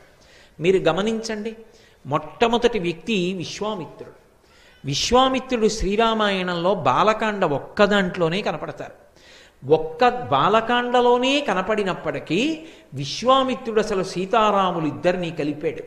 సీతా కళ్యాణం చేసినది ఎవరు అంటే విశ్వామిత్రుడే. విశ్వామిత్రుడే రామలక్ష్మణులు ఇద్దరినీ కూడా మిథిలా నగరానికి తీసుకెళ్ళాడు. శివధనుర్భంగం చేయించాడు. విశ్వామిత్రుడి కారణంగానే సీతమ్మ రాముడి పక్కకెళ్ళింది, రాముడు సీతమ్మ పక్కకు వచ్చాడు. సీతారామ కళ్యాణం జరగడానికి కారకుడైన వాడు బ్రహ్మర్షి విశ్వామిత్రుడు. ఆ విశ్వామిత్రుడు రామాయణంలో మహాత్ముడై శాశ్వతమైనటువంటి కీర్తి గణించుకున్నాడు. రెండవ వారు సీతారాములు ఎడబాటు పొందినప్పుడు మళ్ళీ సీతమ్మ తల్లి యొక్క క్షేమవార్త తెచ్చి రామచంద్రమూర్తికి చెప్పి, రామచంద్రమూర్తి యొక్క క్షేమవార్త సీతమ్మ తల్లికి చెప్పి, సీతారాముల యొక్క మనశ్శాంతికి కారకుడై మళ్ళీ సీతారాములు కలుసుకోవడానికి ప్రధానమైన వ్యక్తిగా శోభించినటువంటి వారు స్వామి హనుమ. అందుకే ఎప్పటికీ హనుమ మహాత్ముడుగా జగద్రక్షకుడుగా నిలబడిపోయారు. మూడవ వారు వాల్మీకి మహర్షి. వాల్మీకి మహర్షి శ్రీరామాయణ రచన అంతా చేయడం ఒకెత్తు, రామాయణంలో ఆయన కూడా ఒక వ్యక్తి, పాత్ర అనకూడదు. పాత్ర అంటే కాల్పనిక సాహిత్యం అయితే, అది ఏదో కల్పించి రచించిన గ్రంథం అయితే, అందులో కల్పించి కూర్చబడినటువంటి ఒక వ్యక్తిని పాత్ర అంటారు. అది ఊహచేత నిర్మింపబడింది తప్ప నిజంగా ఉన్నాడని కాదు. కానీ శ్రీరామాయణంలో వాల్మీకి మహర్షి వ్యక్తి, పాత్రకారు, ఊహాజనితం కాదు. యథార్థంగా వాల్మీకి మహర్షి రామాయణంలో ఒక వ్యక్తిగా ప్రవర్తించారు. ఆయన ధర్మానికి కట్టుబడినటువంటి రామచంద్రమూర్తి సీతమ్మని అరణ్యములకు పంపించవలసిన సందర్భం ఏర్పడితే సీతమ్మని తన ఆశ్రమంలో ఉంచుకొని ఆమెకి కలిగినటువంటి కుమారులకు నామకరణం చేసి వాళ్ళకి అస్త్రవిద్య నేర్పించి రామాయణాన్ని వీణ మీద పాడి గానం చెయ్యడం వాల్మీకి మహర్షియే లవకుశులకు ఉపదేశం చేశారు.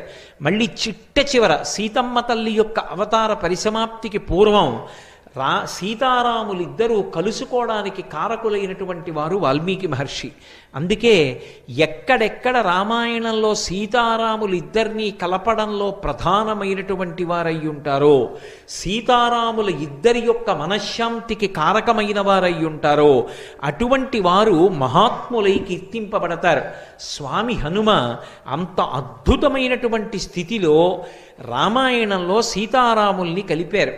ఒకానొకప్పుడు అసలు ఈ రామాయణం ఏమైపోతుంది, ఎలా పూర్తవుతుంది అన్న అనుమానం ఉన్న చోట ఆయన ఒక మహారత్నమై రెండవ వైపు రామాయణాన్ని తీసుకెళ్ళి కలిపారు, మహామాలగా మార్చారు.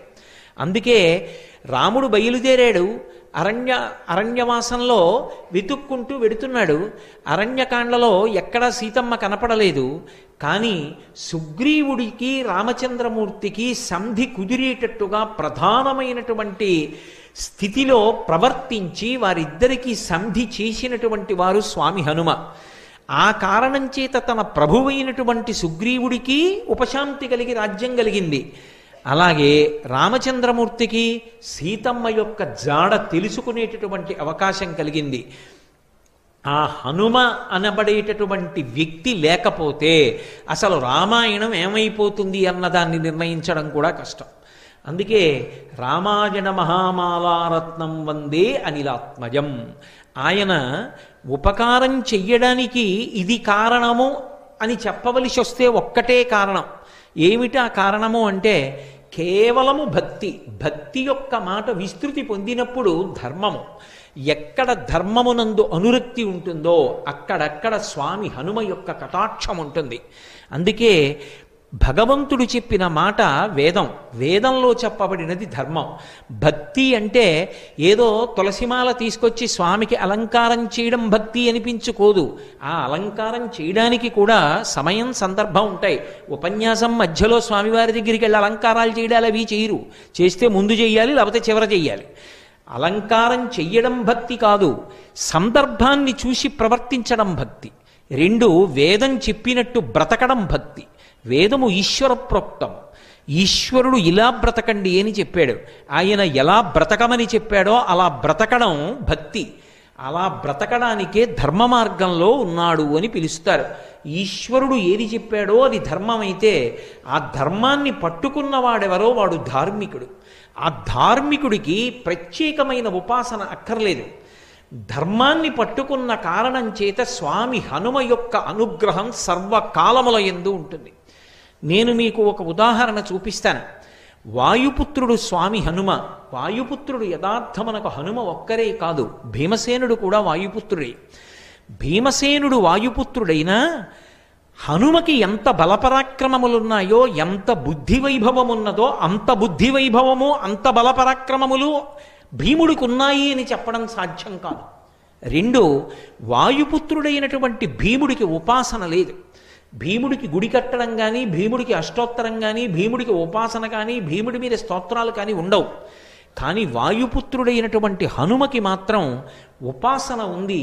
సర్వకాలముల యందు ఆయన్ని స్తోత్రం చేసి ఆయన్ని అనుగ్రహాన్ని పొందడానికి ప్రయత్నం చెయ్యడం అనేది లోకంలో ఉంది. ఎందుకని ఉంది అంటే కేవలము వాయుపుత్రుడైన కారణం చేత అంత బలవంతుడు కాడు. ఆయన తన నడవడి చేత అసలు అవతార ప్రారంభమునందే దేవతలందరి యొక్క విశేషానుగ్రహము చేత, తన బుద్ధిబలము చేత, గురువు యొక్క కటాక్షము చేత, సీతారాముల అనుగ్రహ బలం చేత, తన భక్తి చేత, తన యొక్క ధర్మం చేత, తన యొక్క త్యాగము చేత అంత వైభవోపేతమైనటువంటి స్థితిని సంతరించుకున్నారు. అందుకే అడగవలసిన అవసరం లేకుండా ధర్మం ఎక్కడ నిలబడాలో అక్కడ హనుమ యొక్క రక్షణ ఉంటుంది. అందుకే ధర్మాత్ములైన వారి జోలికి, పరమ భక్తులైన వారి జోలికి వెళ్ళి వాళ్ళ మనసు కష్టపడి వాళ్ళని ఇబ్బంది పెట్టే ప్రయత్నం చేశారనుకోండి, ఆయన మనసు కష్టపడనంత కాలం పర్వాలేదు. ఆయన కన్నుల నీరు కారిందనుకోండి, హనుమ ఆయన సంగతి చూడడం మొదలుపెట్టిన నాడు ప్రమాదాలు ఏర్పడతాయి. అందుకే హనుమ జోక్యం ఎందుకుంటుంది అంటే ధర్మం కోసం ఉంటుంది. మీకు నేను దీనికి ఒక ఉదాహరణ చూపిస్తాను. త్రేతాయుగంలో రామాయణం జరిగింది. ద్వాపర యుగంలో కురుక్షేత్ర సంగ్రామం జరిగింది. ద్వాపర యుగంలో ఒకానొకప్పుడు పాండవులందరూ కూడా అరణ్యవాసం చేశారు. ఎందుకు అరణ్యవాసం చేశారు, ఎందుకు అజ్ఞాతవాసం చేశారు, ఈ విశేషాలన్నీ మీకు తెలిసున్నవి. వాళ్ళు అరణ్యవాసం చేస్తున్న రోజులలో 6 రోజులు బదరీ క్షేత్రంలో ఉన్నారు. 6 రోజులు బదరీ క్షేత్రంలో ఉన్నప్పుడు ఒక రోజున భీమసేనుడు ద్రౌపదీదేవితో కలిసి ఆ బదరీ క్షేత్రానికి కింద హిమవత్ పర్వత ప్రాంతంలో ఒక చోట కూర్చుని ఉన్నాడు శిలావేదిక మీద. ఎక్కడ నుండో పెద్ద గాలి వేసింది. ఆ గాలికి ఒక పెద్ద తామర పువ్వు ఒకటి వచ్చి వాళ్ళ దగ్గర పడింది. కుతూహలంగా ద్రౌపదీదేవి ఆ తామర పువ్వుని పైకెత్తి చూసింది. అది 1000 రేకుల పద్మం, సహస్రపత్ర కమలం. అందులోంచి విశేషమైన సువాసన వస్తోంది. ఆవిడంది, ఇటువంటి పుష్పాన్ని నేను పూర్వం చూడలేదు. ఎంత అద్భుతంగా ఉంది పువ్వు, ఎంత సౌకుమార్యంతో ఉంది, ఎంత గొప్ప సువాసనలు గుబాళిస్తోంది. ఇటువంటి పువ్వులు మరికొన్ని పువ్వులుంటే నేను సంతోషిస్తాను. ఇటువంటి పువ్వులు మరికొన్ని నా కొరకు తెచ్చిపెట్టగలరా అని భీమసేనుణ్ణి అడిగింది. ఏదైనా సాధించడం అంటే మహాసంతోషం భీముడికి. ఆయన ఆ 1000 రేకుల తామర ఎటువైపు నుంచి వచ్చి పడిందో, ఆ గాలి ఎటువైపు నుంచి వచ్చిందో దానికి అభిముఖంగా ప్రయాణం మొదలుపెట్టాడు. ఆ హిమవత్ పర్వత శృంగముల మీద ప్రయాణం చేస్తున్నాడు. కనపట్ట జంతువుల్ని తన చేతులతో మర్దిస్తున్నాడు. మంచి చల్లటి నీరు కలిగినటువంటి ఒక సరోవరం కనపడింది. అందులో దిగాడు, స్నానం చేశాడు. కనపడ్డ తీయటి పళ్ళన్నీ తింటున్నాడు. నడిచి వెడుతున్నాడు. ఆ వెడుతున్నప్పుడు కిన్నెరకాంతలు మొదలైనటువంటి వాళ్ళు ప్రచ్ఛన్న రూపాలతో గుహల్లో దాక్కుని భీమసేనుని యొక్క పౌరుష పరాక్రమాల్ని, ఆయన యొక్క అద్భుతమైనటువంటి ఆ శరీరాన్ని చూసి ఆశ్చర్యపోతున్నారు. ఆ స్నానం చేసి బయలుదేరి వెడుతున్నటువంటి భీముడికి ఆ ప్రకృతి, ఆ వాతావరణం పులకింపచేసి లోపల కలిగినటువంటి సంతోషాన్ని పట్టలేక తన శంఖాన్ని తీసి పెద్దగా పూరించి సింహనాదం ఒకటి చేశాడు. చేసేటప్పటికీ అక్కడ ఉన్నటువంటి ప్రాణుల గుండెలు బద్దలైపోయాయి, నెత్తురు కక్కుకున్నాయి. భీమసేనుడి శంఖనాదం, ఆయన సింహనాదం అంటే అలా ఉంటాయి. అదే సమయంలో అక్కడ గంధమాదన పర్వతం ఉంది. ఇప్పటికీ మీరు బదరీ వెడుతుంటే చెప్తారు, ఇదే గంధమాదన పర్వతం అని చెప్తారు. ఇప్పటికీ స్వామి హనుమ ఆ గంధమాదన పర్వతం మీదే ఉంటారు అని చెప్తారు పెద్దలు. పరాశర సంహిత కూడా అదే విషయాన్ని ధృవీకరించింది, మహాభారతం కూడా ఆరణ్యపర్వం అదే విషయాన్ని ధృవీకరించింది. నేనైతే ఏమంటానంటే ఎక్కడ రామనామం ఉంటుందో అక్కడ హనుమ ఉంటారు అని చెప్తాను. కాబట్టి ఆ గంధమాదన పర్వతం మీద విహరిస్తూ వెడుతున్నాడు. ఆ సౌగంధికా పుష్పం, ఆ 1000 రేకుల తామర పువ్వు ఎట్నుంచి వచ్చిందో ఆ చెట్టు వెతుకుతూ వెడుతున్నాడు. వెతుకుతూ ఉండగా అక్కడే పెద్ద కదళీవనం ఉంది. కదళీవనం అంటే అరటి తోట. అరటి తోటల్లో స్వామి హనుమ తిరుగుతూ ఉంటారు. ఆయనకి అది మిక్కిలి ప్రీతిపాత్రమైనటువంటి ప్రదేశం. ఆ అరటి తోటలో స్వామి హనుమని ఉపాసన చేసిన, అరటి తోటలో హనుమ యొక్క మూర్తిని పెట్టి హనుమాన్ చాలీసా చదివిన, హనుమ మీద ఇందాక నేను మీకు ఆ మైరావణుని యొక్క ఉపాఖ్యానం చెప్పానే, అందులో ఆ నీలమేఘుడు అనబడేటటువంటి దుర్దండి కుమారుడు స్తోత్రం చేశాడు హనుమని.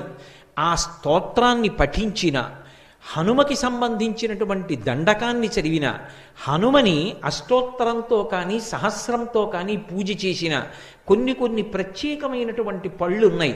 నేను ఈ 5 రోజుల ఉపన్యాసంలోనూ వాటి గురించి మీతో మనవి చేస్తాను ప్రత్యేకంగా. ఆ పళ్ళు ఆయనకి నివేదన చేసిన, అరటి తోటలో పూజ చేస్తే హనుమ ఏదో ఒక రూపంలో వచ్చి వాటిని స్వీకరిస్తారు అని ప్రతీతి. ప్రతీతి ఏమి? యథార్థమే. ఒకప్పుడు గుంటూరులో శ్రీరామాయణం జరుగుతున్న రోజుల్లో ఒక పెద్ద అరటి తోటను ఒక దాన్ని తీసుకుని ఆ అరటి తోటలో అటువంటి పూజ చేస్తే, ఇప్పుడు నేను ఆ వివరాలు చెప్పడానికి సిద్ధంగా లేను, కానీ అది ఎంత పరమ ప్రామాణికమైనటువంటి సత్యము అన్నది నిరూపణమైంది. హనుమ అరటి తోటలో పూజ చేస్తే వచ్చి స్వీకరిస్తారు, కదలీవనంలో తిరుగుతారు అని. ఇప్పటికీ మీకు కొన్ని క్షేత్రాలు ఉన్నాయి, కొన్ని ప్రదేశాలు ఉన్నాయి. ఆ ప్రదేశాలకు వెడితే హనుమ స్పర్శ స్పష్టంగా కనపడుతుంది. ఇప్పటికీ వెంకటాచలంలో ఒక ప్రత్యేకమైనటువంటి ప్రదేశం ఉంది. మెట్లు దిగి విడితే పెద్ద మామిడి చెట్లు, అరటి తోపులు కనపడతాయి. దాని మధ్యలో ఉంటుంది హనుమ యొక్క దేవాలయం. అటువంటి కదలీవనంలో ఒక పర్వత గుహలో పడుకుని ఉన్నారు. మళ్ళీ వెనక్కి భారతంలోకి రండి, ఆరణ్య పర్వంలోకి. భీమసేనుడు సౌగంధికా పుష్పాల కోసం వెడుతున్నాడు. పెద్ద సింహనాదం చేశాడు, శంఖనాదం చేశాడు, ప్రాణులన్నీ భీతిల్లేయి. అటువంటి సమయంలో అక్కడే పర్వత గుహలో పడుకునున్నారు హనుమ. ఆయన వెంటనే ఉలిక్కి పడి లేచారు. ఒక్కసారి ఆ చప్పుడు మళ్ళీ జ్ఞాపకం తెచ్చుకున్నారు. ఓ నా సోదరుడు, నా తమ్ముడు, వాయుపుత్రుడు భీమసేనుడు సౌగంధికా పుష్పాల కోసం వచ్చాడు. వచ్చి చల్లటి నీటిలో స్నానం చేశాడు, సేద తీరాడు, తీయటి పళ్ళు తిన్నాడు. ఆ సంతోషం లోపల అణుచుకోలేక పెద్ద సింహనాదం చేసి శంఖం పూరించాడు.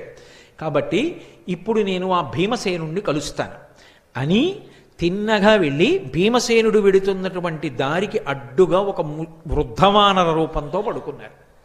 వెళ్ళిపోతున్నటువంటి భీమసేనుడు చూశారు, అడ్డుగా ఎవరైనా పడుకునుంటే దాటి వెళ్ళకూడదని ధర్మశాస్త్రం.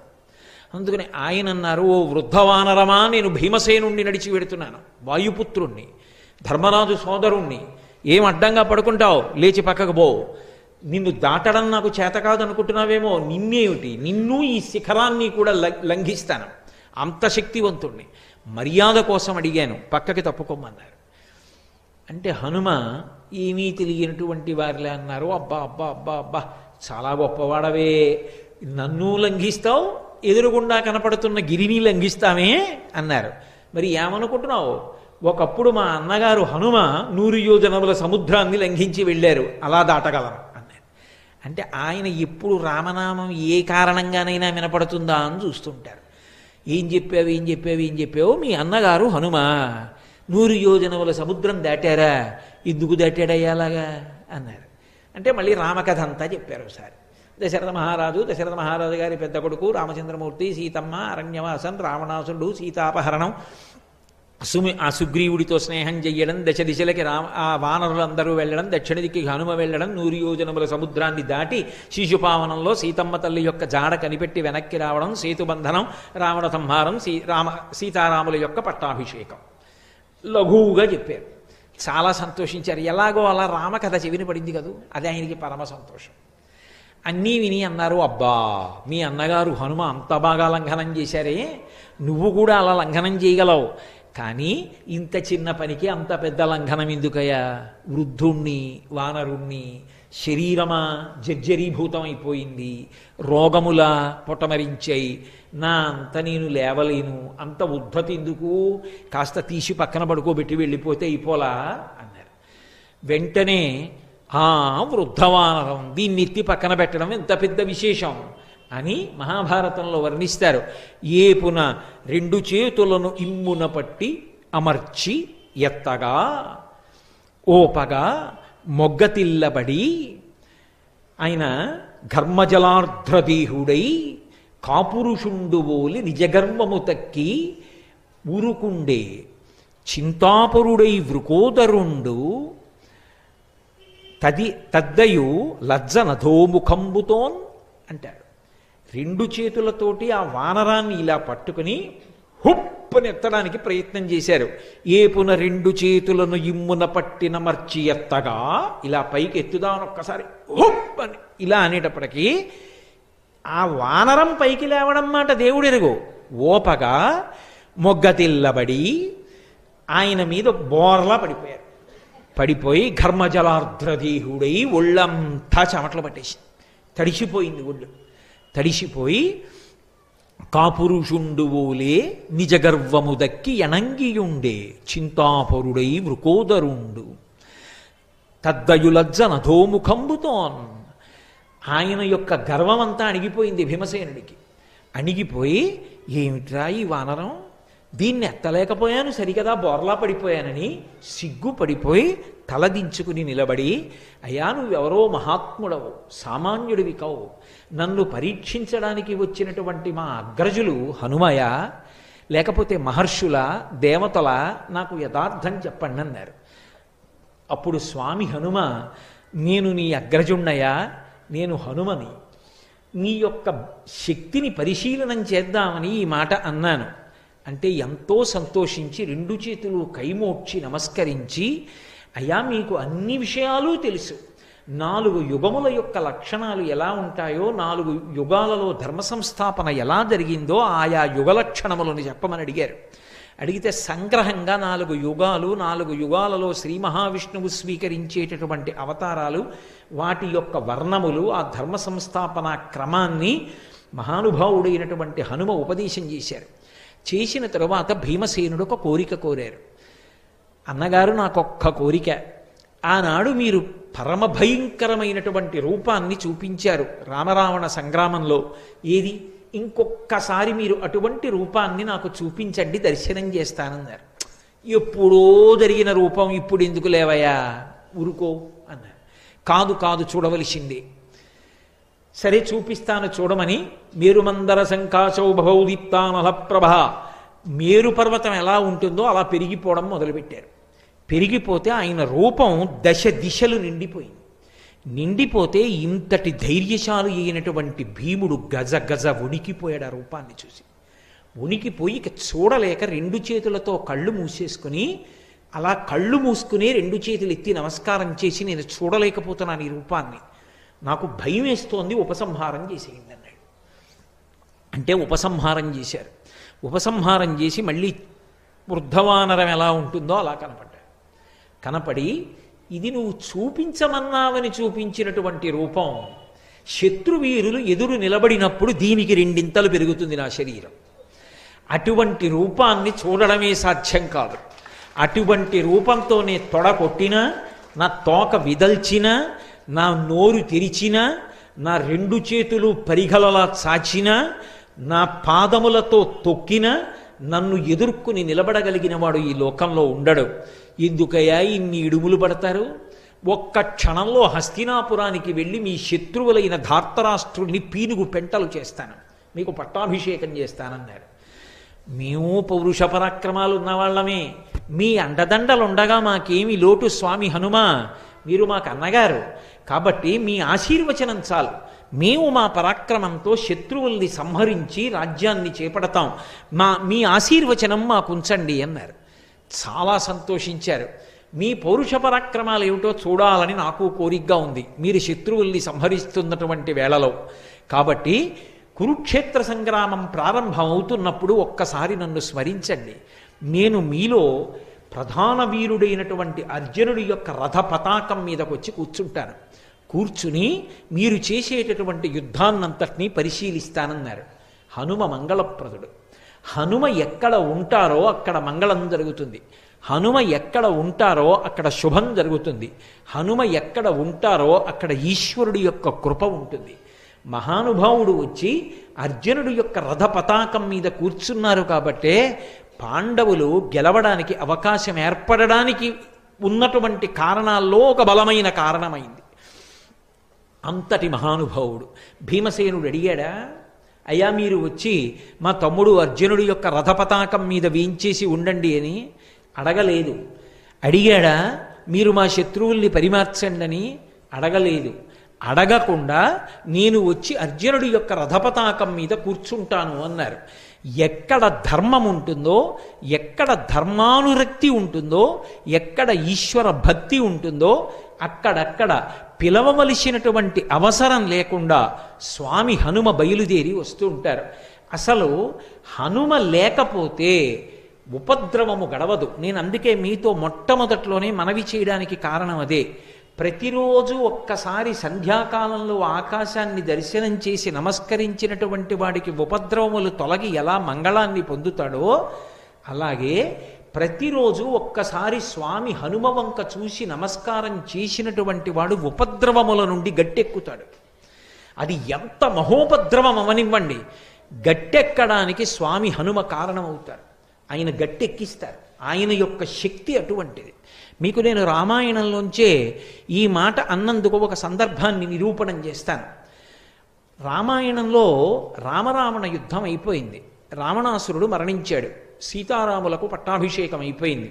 రామచంద్రమూర్తి సంతోషంగా పరిపాలన చేస్తున్నారు. అగస్త్యాది మహర్షులు ఒకసారి అయోధ్యానగరానికి విజయం చేసి రామదర్శనాన్ని అపేక్షించారు. రాముడు వారిని లోపలికి ప్రవేశపెట్టి అర్ఘ్యపాద్యాదులిచ్చి పూజించి ఉచితాసనముల మీద కూర్చోపెట్టి ఒక ప్రశ్న వేశాడు. రావణాసురుడు అంతటి అరివీర భయంకరుడు ఎలా కాగలిగాడు అని అడిగాడు. అడిగితే అగస్త్య మహర్షి ఒక మాట చెప్పారు. రామ, నిజానికి రావణాసురుడు కాదు అంత శక్తివంతుడు. రావణాసురుడి కన్నా శక్తివంతుడు, రావణాసురుడి కన్నా కొన్ని కోట్ల రెట్ల ప్రమాదకారి, పరమ భయంకరుడు ఇంద్రజిత్. ఆ ఇంద్రజిత్తు మరణించడం రామాయణంలో పెద్ద మలుపు. వాడు దైవవశం చేత, అదృష్టవశం చేత, మీ పరాక్రమం చేత మడిసిపోయాడు రామ అన్నారు. ఏమిటా ఇంద్రజిత్ విశేషం నాకు చెప్పవలసింది అని అడిగారు రామచంద్రమూర్తి. అప్పుడు చెప్పారు అగస్త్య మహర్షి, చాలా చిన్న వయస్సులో కృష్ణాజినం కట్టుకుని యజ్ఞోపవీతం వేసుకుని శిఖతో ఉండగా, అంత చిన్న వయస్సులో 7 యజ్ఞాలు చేశాడు. అవి ఒకటి కాదు, అశ్వమేధము, వాజపేయము, పౌండరీకము, ఇటువంటివి 7 పూర్తి చేశాడు. 7వది మహేశ్వర ప్రీతి కొరకు చేశాడు. 7 యజ్ఞములు అనితర సాధ్యమైన రీతిలో పూర్తి చేసి అంత బంగారం దానం చేశాడు. చేస్తే పరమేశ్వరుడు ప్రత్యక్షం అయ్యాడు. నీకేం కావాలని అడిగాడు. నాకు తామసీ విద్య కావాలన్నాడు. తామసీ అంటే ఆ వ్యక్తి యుద్ధానికి బయలుదేరితే చీకట్లు సృష్టిస్తాడు. కటిక చీకటి అయిపోతుంది. ఆ కటిక చీకట్లో ఆ వ్యక్తి ఎక్కడున్నాడో ఎవరికీ తెలియదు. ఆయన యొక్క నిలబడిన ప్రదేశం ఎవరికీ గుర్తించడానికి యోగ్యంగా ఉండదు, ఎవరికీ తెలియడు. ఆ చీకట్లో ఉంటాడు. రథం కూడా దివ్యరథం ఉంటుంది. అది ఈశ్వర ప్రసాదంగా వచ్చిన దివ్యరథం. దాని గుర్రాలు అంతే, అక్షయబాణ తుణీరాలు అంతే. అందులో ఉండి చీకట్లోంచి మేఘముల చాటు నుంచి బాణాలు విడిచిపెడతాడు. ఎంతమందినైనా పడగొడతాడు. అసలు బాణం ఎక్కువ పెట్టడానికి ఎక్కడున్నాడో తెలియదు ఎవరికి. అటువంటి గుర్రాన్ని, అటువంటి గుర్రాల్ని, అటువంటి రథాన్ని, అటువంటి అక్షయబాణ తూణీరాల్ని, తామసీ విద్యని పొందాడు. పొంది రావణాసురుడి యొక్క ఆశీర్వచనాన్ని పొందాడు. ఒకప్పుడు రావణాసురుడు స్వర్గలోకం మీదకి దండయాత్ర చేసి దేవేంద్రుడితో యుద్ధం చేశాడు. దేవేంద్రుణ్ణి ఇంకా గెలవలేదు, కానీ బడలిపోయాడు. ఆ బడలిపోయి ఉన్నప్పుడు బయలుదేరి వచ్చాడు ఇంద్రజిత్తు. తనకున్నటువంటి తామసీ విద్యని ఆవిష్కరించాడు. వెంటనే ఇంద్రుణ్ణి బంధీకృతుణ్ణి చేశాడు. రథంలో పెట్టుకుని రావణుడి దగ్గరికి వచ్చారు. నాన్నగారు, యుద్ధం అయిపోయింది, ఇంద్రుణ్ణి బంధించేశాను, పదండి అంతఃపురానికన్నాడు. తెల్లబోయాడు రావణాసురుడు. ఇంతటి అరివీర భయంకరుణ్ణి, ఇంతటి తపశ్శాలిని మీరు ఓడించలేదు, వీడు గెలిచేశాడు ఇంద్రజిత్ ఆ ఇంద్రుణ్ణి. ఇంద్రుణ్ణి బంధించి లంకాపురానికి తీసుకొచ్చి అంతఃపురంలో కారాగారంలో ఉంచాడు. ఇప్పుడు పులస్త్య బ్రహ్మ చతుర్ముఖ బ్రహ్మ ఇద్దరూ బయలుదేరి వచ్చారు. ఇంద్రుణ్ణి బంధించడం మర్యాద కాదయా, విడిచిపెట్టు. కానీ ఇంద్రుణ్ణి గెలిచిన వాడివి కాబట్టి ఇక నుంచి నిన్ను మేఘనాథుడని పిలవరు, ఇంద్రజిత్ అని పిలుస్తారు. ఆయన అన్నాడు, ఇంద్రుణ్ణి విడిచిపెడతాను, కానీ నాకు మరణం లేకుండా వరమిమ్మన్నాడు.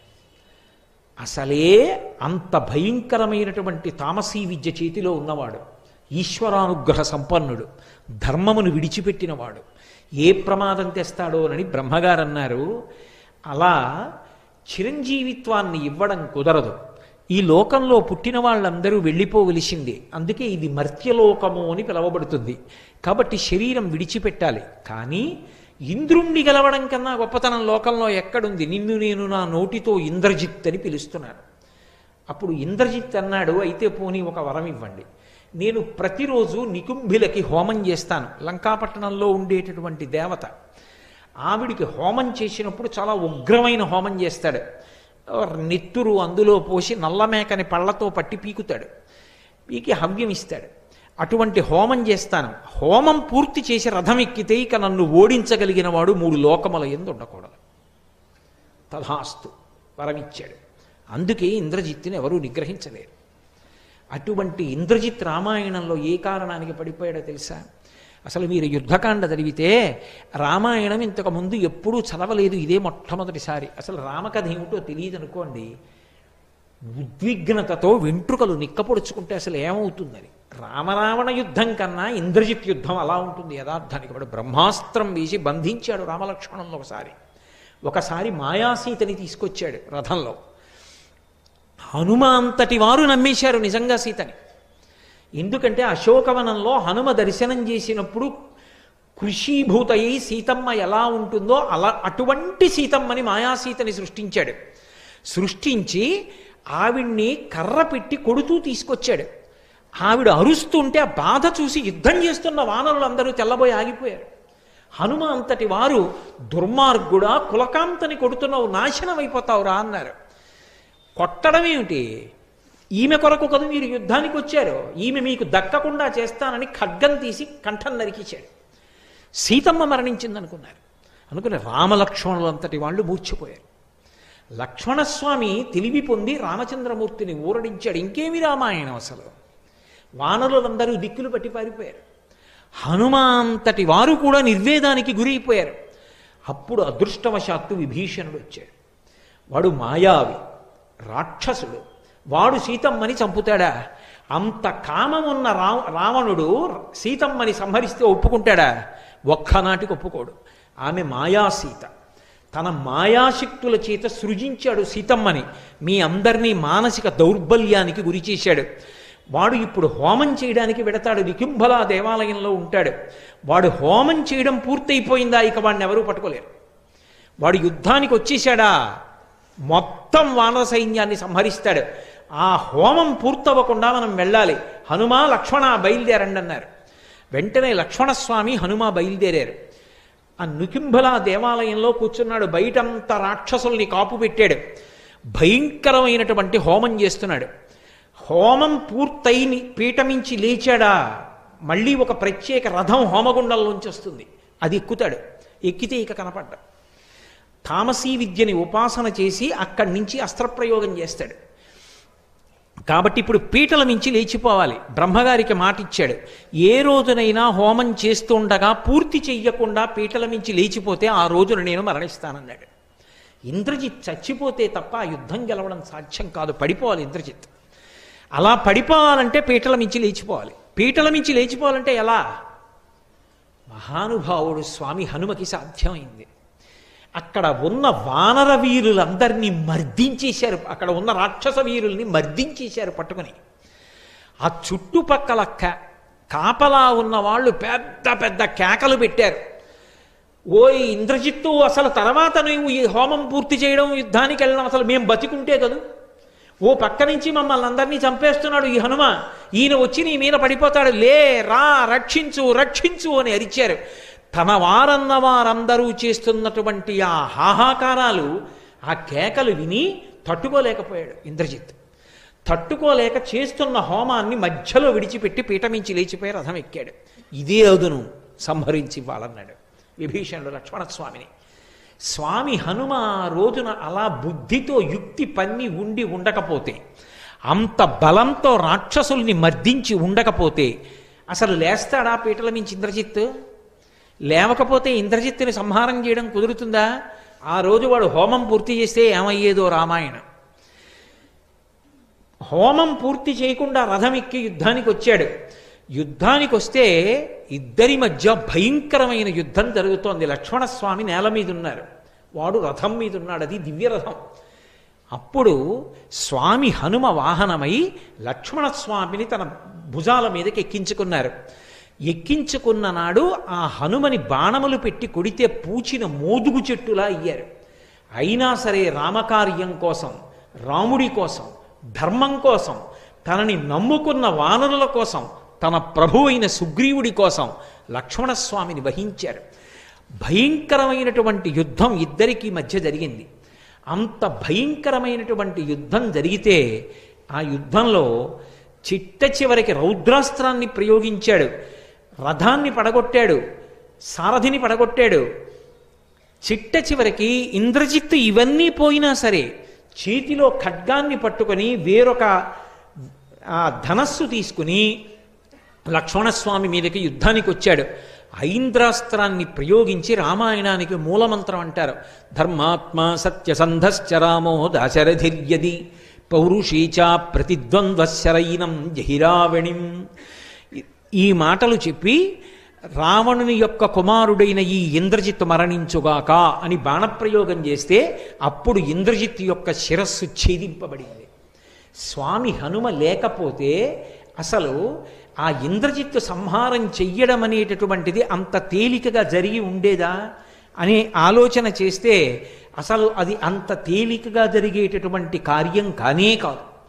మహానుభావుడైనటువంటి హనుమ ఆర్తత్రాణపరాయణుడై ఎక్కడ ఎవరు ఎలుగెత్తి హనుమాని పిలవనివ్వండి, పరమ సంతోషంతో పరుగు పరుగున వచ్చి కాపాడతారు. ఆయన్ని పిలవక్కర్లేదు, ఆయన పేరు పెట్టి రామనామం చెప్తే చాలు పరమ ప్రసన్నుడైపోతారు. అందున ఆశ్చర్యం ఏమిటంటే సంవత్సరం మొత్తం మీద తప్పకుండా రామనామం కంఠ ఉన్నందుకు గళమెత్తి చెప్పవలసిన రోజు ఏదైనా ఉంటే ఇవ్వాలే. మార్గశిర మాసంలో వచ్చినటువంటి శనివారం. ఈ శనివారం నాడు ఎవరు రామనామ సంకీర్తనం చేస్తారో వాళ్ళందరికీ కూడా హనుమ యొక్క కృప విశేషంగా కలుగుతుంది. అంతటి మహానుభావుడు.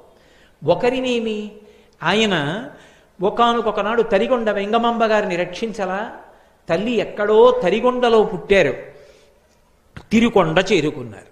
తిరుకొండ తిరుమల, తరిగొండ వెంకటాచల క్షేత్రానికి దగ్గరలోనే ఉంటుంది. నరసింహస్వామి బిడ్డలు లేకపోతే కానాల కృష్ణయ్య మంగమ్మ అనేటటువంటి దంపతులు వెంకటాచలంలో వెంకటేశ్వర స్వామి వారిని ఉపాసన చేస్తే ఆయన అనుగ్రహంగా పుట్టింది. అందుకని వెంకమ్మ అని పేరు పెట్టుకున్నారు. చిన్నప్పటి నుంచి ఎప్పుడూ పూజలు భజనలు సంకీర్తనలు చేసేదావిడ. ఈ పిల్ల ఆడపిల్ల ఇక్కడ ఇలా భక్తిలో మునిగిపోతే రేపు పొద్దున్న అత్తవారింట్లో ఎలా పేరు తెచ్చుకుంటుంది? పెళ్లి చేయండి, మార్పు వస్తుందన్నారు. వెంటనే వెంకటాచలపతి అనబడేటటువంటి ఒక వ్యక్తిని చూసి వివాహం చేశారు. ఇంకా కాపరానికి వెళ్ళనే లేదు, ఆ భర్త గారు శరీరం విడిచిపెట్టాడు. నేను విధవని కాను, నేను ఎప్పుడో వెంకటేశ్వరుడు ఇల్లాలని, నాకు పెళ్లి చెయ్యొద్దని చెప్పేది ఆవిడ. అందుకని ఆవిడ సౌభాగ్య సూచనలను విడిచిపెట్టలేదు. విడిచిపెట్టకపోతే ఆ తరిగొండలో నేను ఆ తరిగొండ వెళ్ళి ప్రత్యేకంగా ఆ నరసింహస్వామి దేవాలయం, వేంగమాంబ గారు తిరిగిన ప్రాంతాలు దర్శనం చేసి పరమ పరవశత్వాన్ని పొంది వచ్చాను ఒకప్పుడు. ఆ నృసింహస్వామి దేవాలయం ఇప్పటికీ మీరు వెళ్ళినా చూడొచ్చు తరిగొండలో. ఆ తల్లి మంగళప్రదమైనటువంటి చిహ్నములతో సౌభాగ్యవంతురాలైన స్త్రీ ఎలా ఉంటుందో అలా పసుపు, గాజులు, పువ్వులు, కుంకం వీటితో ఉంటోందని ఒకప్పుడు ఆ ఊరు పీఠాధిపతులు వస్తే వారికి ఫిర్యాదు చేశారు. ఊళ్ళో ఉన్నవారు ఆయన పిలిపించారు వెంగమాంబ గారిని. వెంగమాంబ గారు చేతిలో పళ్ళు పట్టుకొచ్చి అక్కడ పెట్టి నిలబడ్డారు, నమస్కరించలేదు. పీఠాధిపతులు అడిగారు, ఎందుకు నమస్కరించలేదు నాకని అడిగారు. మీరు ఏమనుకోకుండా ఒక్కసారి లేవండి అన్నారు ఆవిడ. పీఠాధిపతులు లేచారు. ఆవిడ పీఠానికి నమస్కారం చేశారు. పీఠానికంటే ఆయన కూర్చున్న ఆసనానికి. ఆసనం భగ్గున కాలిపోయింది. అప్పుడు ఆయనకు అర్థమైంది ఈవిడ కారణజన్మురాలు. ఇటువంటి ఆవిడ జోలికి వెళ్ళవద్దు, ఈమె సంప్రదాయములకు అతీతమైన వ్యక్తి. అన్నీ ఒక గాట కలిపి మాట్లాడకూడదు, ఆమె సంప్రదాయాతీతమైన వ్యక్తి అని పీఠాధిపతులు చెప్పిన తరువాత కొన్నాళ్ళు ఆవిడ జోలికి వెళ్ళలేదు. కానీ ఒకప్పుడు ఆమె ఆ దేవాలయంలో హనుమ పాద సన్నిధిలో కూర్చుని ధ్యానంలో ఉండగా అర్చకులు జుట్టు పట్టి ఈడ్చేసి, మా ఊరికి దాపురించావు, ఎక్కడికైనా పోయినా బాగుండు నువ్వు అన్నారు. ఆ మాట ఆవిడికి ఎందుకో వెంకటాచల క్షేత్రానికి వెళ్ళిపోమ్మని చెప్తున్నట్టుగా అనిపించింది. 20 సంవత్సరాల వయస్సులో కటిక చీకట్లో కాకులు దూరని కారడవి, చీమలు దూరని చిట్టడవి అని చిన్నప్పుడు కథల్లో చెప్తారే, అటువంటి అరణ్యంలో బయలుదేరి ఆవిడ వెంకటాచల క్షేత్రాన్ని చేరుకోవడానికి ప్రయత్నించారు. అంత చీకటిలో ఆవిడ వెడుతున్నప్పుడు ఆమెని అరణ్యంలో కాపాడిన స్వామి ఎవరో తెలుసా? స్వామి హనుమ. త్రోవ హనుమ అంటారు, ఇప్పటికీ ఉంది వెంకటాచల క్షేత్రంలో ఆ మూర్తి. కాబట్టి మహానుభావుడు ఆయన ఎప్పుడు ఎక్కడ ఎవరిని ఆదుకోలేదు. స్వామి అని పిలిస్తే చాలు, ధర్మం కోసం, ధర్మమునందు అనురక్తి ఉన్న వారి కోసం పరుగు పరుగున వచ్చి కాపాడారు. ఆయన సంగీతమునందు కూడా అంతటి మహాప్రవేశం ఉన్నటువంటి వారు. పరాశర సంహితలో ఒక విషయం చెప్తారు, ఆయన ఎంత వినయమున్నవారో. గర్వం అన్న మాటకు ఆయన అంత వ్యతిరేకి. గర్వం అంటే ఆయనకు అసహ్యం. ఒకానొకప్పుడు గరుత్మంతుడు అహంకారాన్ని పొందాడు. నా అంత గొప్పవాడు ఎక్కడున్నాడు? శ్రీ మహావిష్ణువుకి వాహనాన్ని. ఎటువంటి వారినైనా నా ముక్కుతో చీల్చి చెండాడగలను, నా రెక్కలతో కొడతాను, నా పాదములతో గోళ్లతో చీల్చేస్తానని గమనించాడు కృష్ణ భగవానుడు. ఒకేసారి గరుత్మంతుడికి సత్యభామకి కూడా గర్వభంగం చెయ్యాలనుకున్నాడు. గరుత్మంతుడిని పిలిచి, ఓ వైనతేయ, నువ్వు వెంటనే వెళ్ళి, అదిగో గంధమాదన పర్వతం మీద పర్వత గుహలో పడుకుని ఉన్నారు హనుమ, నేను పిలుస్తున్నానని చెప్పి వెంటనే తీసుకురా అన్నారు. హనుమని తీసుకురావడం పెద్ద విషయం ఏమిటి? ఉత్తర క్షణంలో బయలుదేరి వెళ్ళారు గరుత్మంతుడు మంచి అతిశయంతో. అక్కడ గుహలో యోగనిష్టలో ఉన్నారు. ఆ కుంభకం చేసి యోగనిష్టలో ఉండగా వెళ్ళి హనుమా హనుమా అని పిలిచారు. పలకలేదు. పలకలేదని కోపం వచ్చి ఆయన నాసారంధ్రములోకి తన ముక్కు పుటాన్ని చేర్చి పొడిచారు. ఆయనకి కించిత్ ధ్యానభంగం అయింది. ఆయన చెవి దగ్గరికి వచ్చి అరిచారు. హనుమ చెవి దగ్గరికి వచ్చి ఆయన మెల్లిగా బహిర్ముఖులై, యోగాభ్యాసంలో ధ్యానంలో సమాధి స్థితిలో ఉన్నవాడు ఒక్కసారి బహిర్ముఖుడు కాకూడదు, మెల్లమెల్లగా బహిర్ముఖుడు కావాలి. అందుకని మళ్ళీ ప్రాణాయామంతోనే బహిర్ముఖులు అవుతారు. అందుకని ఈ వైనతేయుడైన గరుత్మంతుడికి గర్వం అణచాలని ఆయన ఒక ముక్కురంధ్రాన్ని పూసి ప్రాణాయామం కోసమని ఒక ముక్కురంధ్రం మూసి ఒక ముక్కురంధ్రంతో గట్టిగా ఊపిరిలాగారు. ఆ ఎదురుగుండా ఉన్నటువంటి గరుత్మంతుడు ఎగిరి వచ్చి ఆయన ముక్కు రంధ్రాన్ని కట్టుకున్నాడు. ఈ రంధ్రం ఇలా వదిలిపెట్టేస్తే గరుత్మంతుడు కింద పడ్డాడు. ఇలా మూసి మళ్ళీ ఈ రంధ్రంతో గట్టిగా గాలి విడిచిపెట్టారు, పీల్చిన గాలిని. ఆ గాలికి ఎగిరి ఎక్కడో వెళ్ళి పడ్డాడు. మళ్ళీ ఇలా పీల్చారు, మళ్ళీ వచ్చి ముక్కు కట్టుకున్నాడు. అయ్యబాబో, ఇదే బలం, ఇదేం బలం, ఊపిరి పీలిస్తేనే ఇలా ఉందనుకున్నాడు. అడిలిపోయి ఆయన ఊపిరిని యథాస్థితికి తెచ్చిన తరువాత పైకి ఎగిరిపోయి చూస్తున్నాడు. ఇలా కాదు, ఈయన్ని ఎత్తుకుపోతాను, నా రూపాన్ని పెంచడి, పెద్ద పెద్ద రెక్కలు పెంచాడు. హనుమ తన తోక పెంచి ఆకాశాన్ని చుట్టారు, వాలాన్ని. గరుత్మంతుడు ఆగ్రహించి తన ముక్కుతో దానికి ఛిద్రం చేయబోయాడు, పొడవబోయాడు. వెంటనే తన తోకతోటి గరుత్మంతుణ్ణి చుట్టారు. చుట్టి బంధించి గిర్ర గిర్ర గిర్ర గిర్ర తిప్పి ఆకాశంలో విసిరేశారు. విసిరేస్తే పాలసముద్రం పక్కనున్న కొండ మీద వెళ్ళి పడ్డాడు. పడి అక్కడి నుంచి శరీరం అంతా భిన్నమైపోయి పాలసముద్రంలో మునిగాడు. మళ్ళీ పూర్వ తేజస్సు వచ్చింది. చేతులు కట్టుకుని అత్యంత వినయంగా శ్రీకృష్ణ భగవానుడి దగ్గరికి వెళ్ళాడు. ఏమి హనుమా, ఏమి గరుత్మంతా తీసుకురమ్మన్నాను, హనుమని ఎందుకు తీసుకురాలేదన్నారు. ఏమీ తెలియనట్టు కృష్ణ పరమాత్మ. ఆయన ఏదో ధ్యానంలో ఉన్నాడు, మహానుభావ తీసుకురావడం కష్టమైంది, పలకట్లేదు. నా ఆజ్ఞ అని చెప్పు, సీతారాములు పిలుస్తున్నారని చెప్పు, వెంటనే వస్తాడు, వెళ్ళు, భయం లేదన్నారు. ఈసారి వెడితే రావడం ఉంటుందా? అనుమానం వచ్చింది గరుత్మంతుడికి. సరే, ఆయన ఆజ్ఞ, వినయంగా వెళ్ళు, గర్వంతో వెళ్ళకు. నేను రమ్మన్నాను కదా, నేను పిలుస్తున్నాను కదా అని చెప్పి ఊరికే హనుమా హనుమా అని కేకలేకు. పరమ వినయంతో చేతులు కట్టుకుని తల వంచుకొని, స్వామి మిమ్మల్ని సీతారాములు పిలుస్తున్నారని చెప్పు, వస్తారన్నారు. తిన్నగా హనుమ ఉన్న గుహ దగ్గరికి వెళ్ళారు. వెళ్ళి గరుత్మంతుడు చేతులు కట్టుకుని ఈసారి ఎంతో వినయంతో స్వామి హనుమా హనుమా అని పిలిచారు. ఏమి అన్నారు. పళ్ళు తీసుకెళ్ళి అక్కడ పెట్టి నమస్కారం పెట్టారు. అంజలి ఘటించి సీతారాములు పిలుస్తున్నారన్నారు. ఒక్కసారి పైకి లేచారు. సీతారాముల పద ఎక్కడున్నారన్నారు.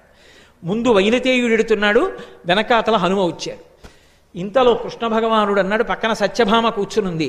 సత్యభామ సత్యభామ హనుమ వస్తున్నారు, పక్కన సీతమ్మని తప్ప ఒప్పుకోరు, నేను రాముడిగా మారిపోతున్నాను, నువ్వు సీతమ్మగా మారిపో అన్నారు. నేనెక్కడ మారిపోతాను సీతమ్మగా? అలా సీతమ్మే కావాలంటే కావాలనమనండి, నేను కృష్ణుడిగా ఉన్నాను సత్యభామని చెప్పండి. అయినా అలా ఎవరు మారతారు? రుక్మిణీదేవి మారుతుంది అన్నాడు కృష్ణ భగవానుడు. ఆవిడికి మరీ ఆగ్రహం వచ్చింది. అబ్బా, రుక్మిణీదేవి సీతమ్మ అయిపోగలదే, అయితే రుక్మిణీదేవిని పిలిచి కూర్చోబెట్టుకోండి, మారుతుందేమో చూద్దాం. రుక్మిణీదేవి మారలేదని ఆవిడ ఆశ.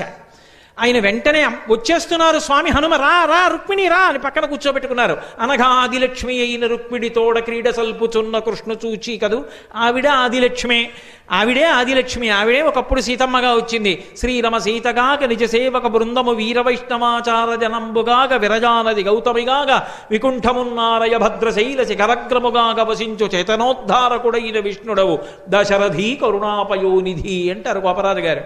రుక్మిణీదేవి సీతమ్మగా మారిపోయింది. కృష్ణ భగవానుడు రాముడైపోయాడు.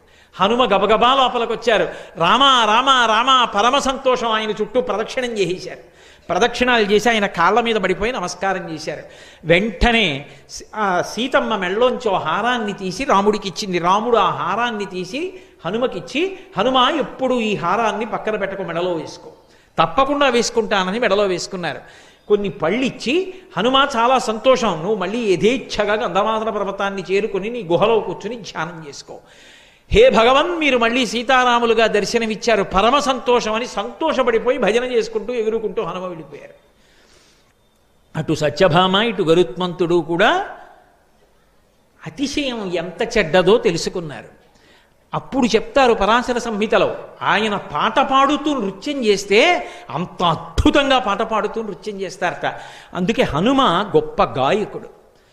ఇవాళ మీతో నేను ఒక విషయాన్ని ప్రస్తావిస్తున్నాను. విజయనగరంలో ఒక చిన్న దేవాలయం ఉంది, మీరు కూడా వెడితే తప్పకుండా చూడండి. అందులో హనుమ ఉంటారు, మీరు ఎక్కడ చూడనటువంటి మూర్తిని. తాళం వాయిస్తూ సంగీతం పాడుతూ పరమ సంతోషంతో నృత్యం చేస్తూ ఉంటారు ఆయన.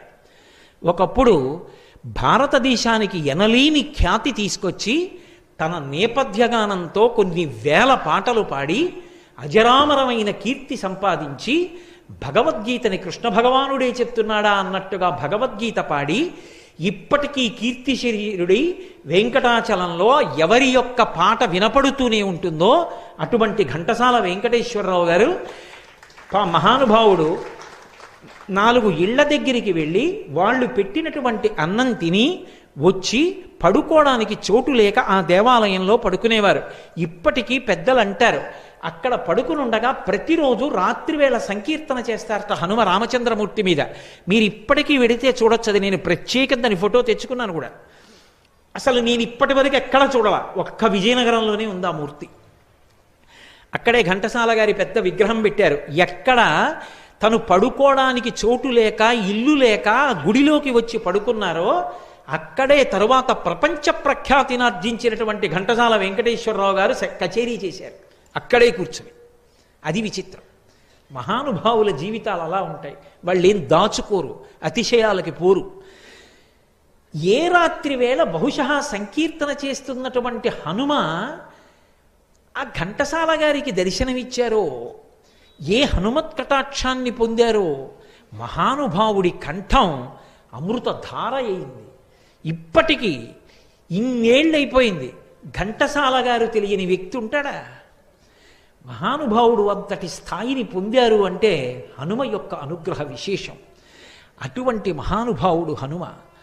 భక్తి ధర్మము ఎక్కడ ఉంటాయో అక్కడ ఆయన అనుగ్రహం ఉంటుంది. నేను మీతో ఒక మాట మనవి చేసి ఉన్నాను కదూ, ఇవాళ నేను ఇంకొక పావుగంట ఉపన్యాసం చెప్పచ్చు, కానీ అంతకన్నా నైమిత్తిక తిథి చాలా ప్రధానం. ఇవాళ ఎంతో ఎంతో గొప్ప రోజు, సంవత్సరం మొత్తం మీద ఇటువంటి రోజు దొరకదు. నేను ఇంట్లో పూజ చేసుకోవడం, నేను నామం చెప్పడం వేరు. మీరు నన్ను గౌరవించి ఇక్కడ కూర్చోపెట్టినందుకు ఇవాళ మీ అందరికీ కూడా నేను అటువంటి అవకాశం కల్పించకపోతే నేను దోషం చేసిన వాడిని అవుతాను.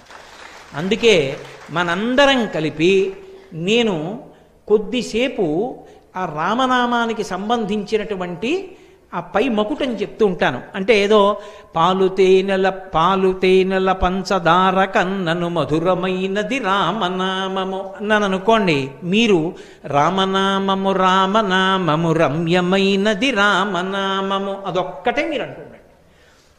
ఎందుకని? రామనామము రామనామము రమ్యమైనది రామనామము అన్నప్పుడు 3 మాటలు రామ రామ రామ అంటారు మీరు. 3 మాటలు రామ రామ రామ అంటే 2 × 5 × 2 × 5 × 2 × 5 2 5 10 10 20 20 100 100 200 205 1000 సహస్రనామ తత్తుల్యం రామనామ వరాననే అన్ని మాటలు ఇవాళ మీరు విష్ణు సహస్రం చేసేసినట్టు. కాబట్టి నేను చెప్తాను, ఎవ్వరూ కూడా మళ్ళీ మనకి భగవంతుని యొక్క అనుగ్రహం పొందడానికి ఇటువంటి తిథులు కలిసి రమ్మంటే రావు. జీవితంలో అవకాశాన్ని వినియోగించుకున్నవాడు ధన్యుడు. అందుకే మీరందరూ కూడా చక్కగా రామనామము రామనామము రమ్యమైనది రామనామముని గట్టిగా చెప్పండి.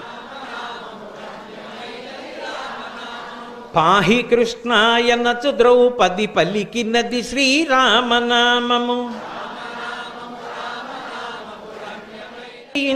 నామము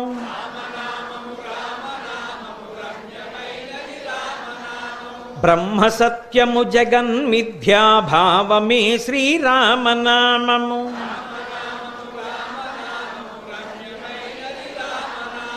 సకల జీవులలోన వెలిగే సాక్షిభూతము రామనామము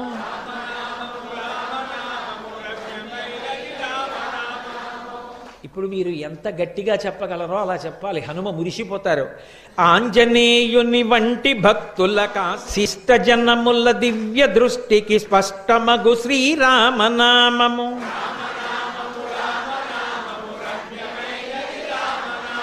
నిర్వికారము నిర్వికల్పము నిర్గుణము శ్రీరామనామము మేరుగిరి శిఖరగ్రమందున మెరయుచున్నది రామనామము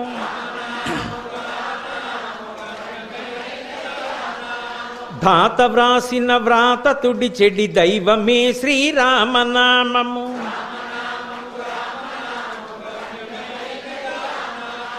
రజతగిరిపతికి నెప్పుడు రమ్యమైనది శ్రీరామనామము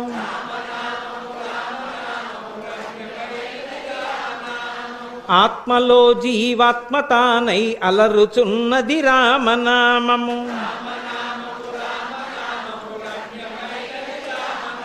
రామతత్వము నిరుగు వారికి ముక్తితత్వము రామనామము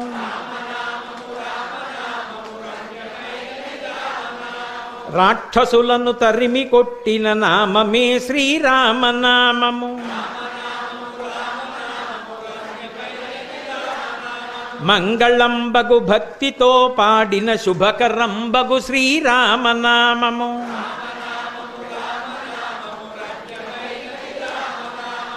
చాలా సంతోషం.